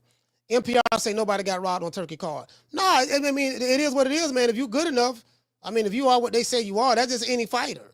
Any fighter. You're going to be in 50-50 fights. You're going to be in fights, it ain't going to be no hand-picked fight for you that we know, everybody know you're going to be an 18-1 favorite to win. It ain't going to be that. It's going to be, no, you got to fight this dude. I'm going to pay you the money you want, but you got to fight Godzilla. You got to fight this guy. You got to fight that guy. You got to fight those other top guys. That's what Sugar Ray did. That's what Hagler did. That's what Roberto Duran did. That's what Hearns did. That's what Pernell Whitaker did. That's what Oscar De La Hoya did, one of my favorite fighters of all time, Oscar De La Hoya. That's what Tito Trinidad did. That's what James Lights Out Tony did. That's what Roy Jones did. You ain't never heard them say, yeah, man, I ain't trying to fight that top dude, man. That dude ain't fought nobody, man. I'm just saying, man, you get what I'm saying? They ain't never say none of that.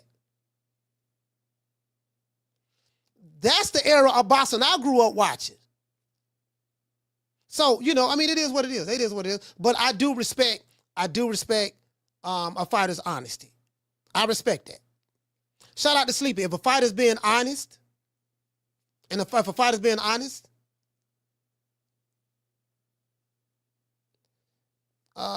on. I seen somebody say some dumb shit. Somebody said some dumb shit. And I said, this dude can't be this goddamn dumb. Anyways, shout out to the one, Mr. Ham. Hey, okay. Dropping that quarter of a bam dub on your boy. Hey, Leroy. Super chat received.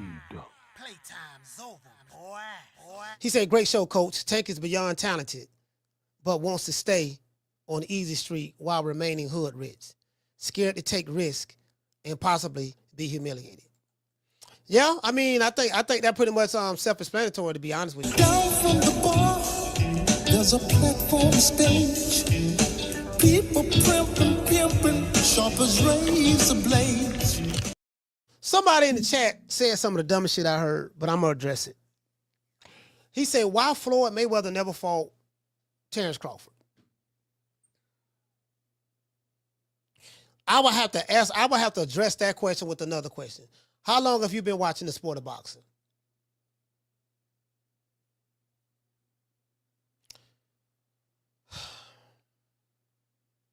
Floyd Mayweather retired in 2017. When Floyd Mayweather retired, I think when Floyd Mayweather retired, he fought Conor McGregor. I think Conor McGregor was his last fight. His last real fight from a real boxer was Andre Berto back in 2015. He took a 2-year hiatus, then he came out of retirement and he fought Conor McGregor in 2017 at 153 pounds. Terrence Crawford was fighting at 140 pounds at the time. He was still building his resume, building his name up. Him and Crawford, Bud and Floyd was never in the same weight division. Bud did not move up to welterweight until 2000. When he went up to welterweight? 2018, I think. 2018. Right after he became undisputed at 140.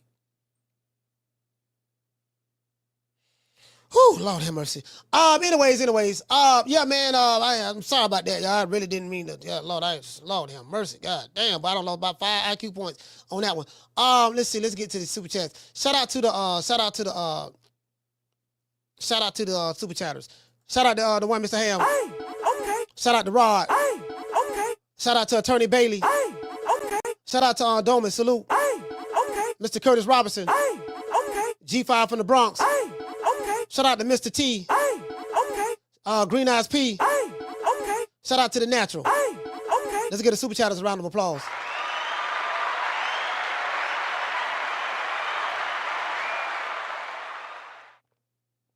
NPR, what you say? NPR said that these new dudes are casuals.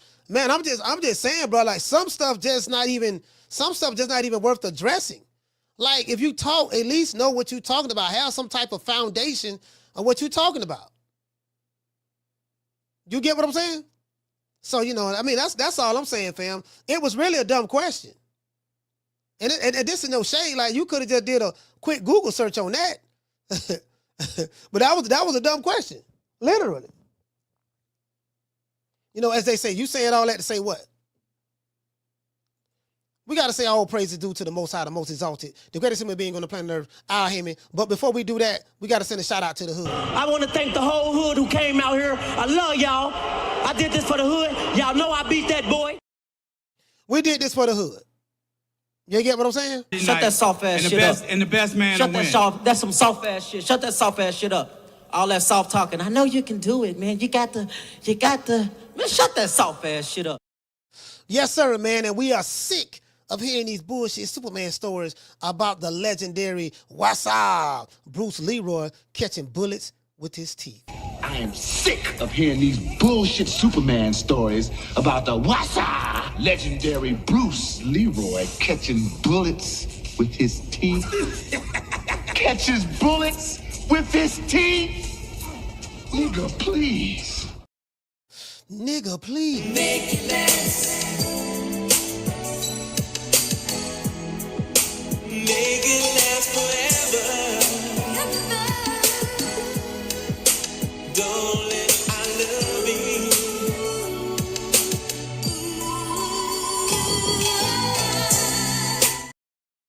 We gotta make it last forever, man. Make it last forever. You get what I'm saying? Some of you male groupers just keep holding on like LTD, man. Just keep holding on. Love your boo.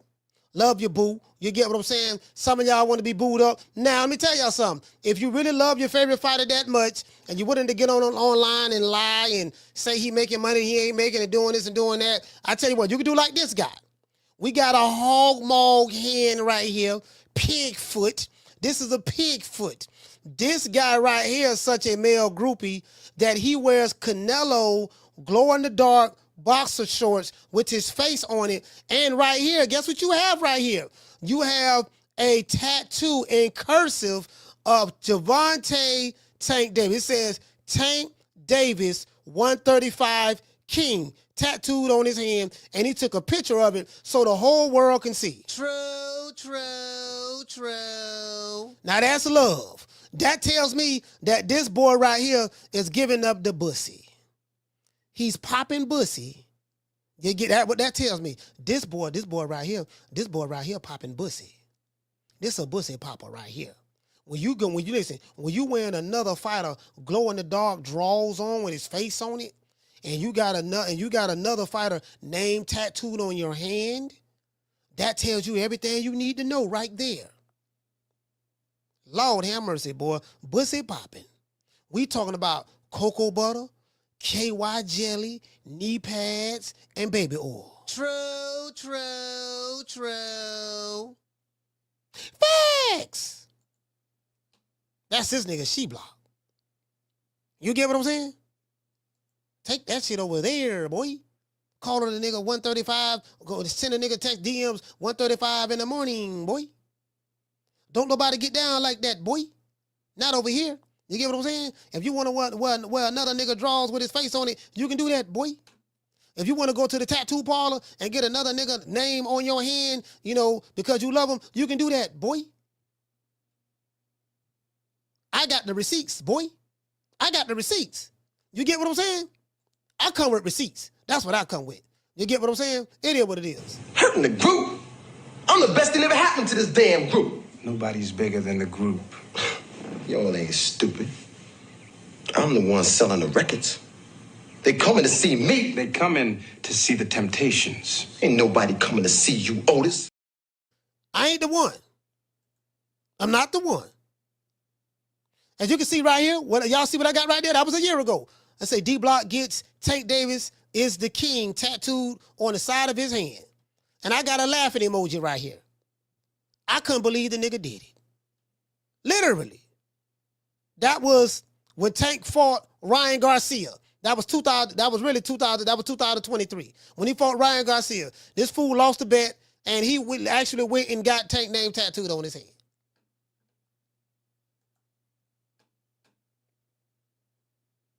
I really don't know what to say about that. You get what I'm saying? Well, you know, I guess I gotta be like everybody else and saying Al Heyman. I can quit my job now, baby. 6 figures, baby. You feel me? I'm about to But a name. Do you have a name? Oh, nah, I ain't got no name, you know. Name them names, man. They know who they is. Name them names, please. The names need to be named. They know who they is. The Mexican monster. I told all these niggas in love. The women like the male fighters because they want to give them some. The men like the male fighters because they want to give them some. I'm going to tell you women something. So all you women out there who love your favorite fighter, you love Tank, you love Canelo, you want to give them some, you got some strong competition for some of these male groupies. You got to fight other men. If you want to give your fighter some, just for you women in there, if you want to give your fighter some, you got competition. You got niggas like She-Block that you're going to have to fight through in order to get to your favorite fighter. Because that nigga right there, he's sucking it up, slobbing them down. Him and Shigo. Between him and Shigo, Lord, have mercy. Who you think he is? DJ Quick? No, huh? no, I ain't say Kid that. Capri? I didn't say huh? that. Oh, you must be Jimmy Walker. Blue, you ain't nothing.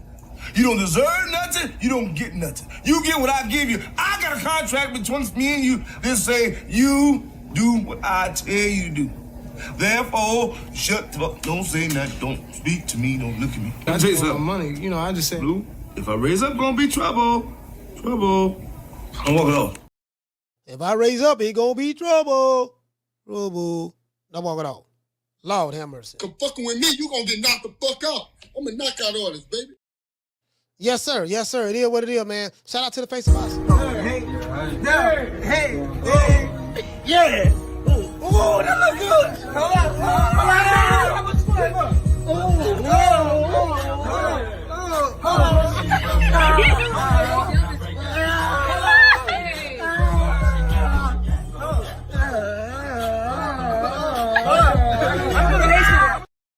You know what I mean? Some of these guys got a whole lot of estrogen in boxing. You need a testosterone injection. Your estrogen is getting the best of you, my brother. You need a testosterone injection. Your estrogen is getting the best of you, my brother. You are part of the estrogen-based anti-masculinity movement. Stop worrying about me with no shirt on. You are part of the estrogen-based anti-black masculinity movement. I just came from the beach in St. Croix. I took a dip with the ancestors. Is that all right with you, Negropean? I just took a dip with the ancestors. Is that all right with you, Negropean? I just took a dip with the ancestors in the ocean of St. Croix. Is that all right with you? Stop worrying about me and no shirt. Somebody get that brother some testosterone. Somebody get that brother some testosterone. His estrogen levels are a bit too high. These dudes' estrogen level it's just too high, right? It's at a matter of fact, in America, when it comes to some of these male groupies online, especially these male group of YouTube channels, their estrogen levels is at an all-time high. The estrogen levels is at an all-time high. Those are the facts. You get what I'm saying? I'm gonna give everybody a shout out after these messages.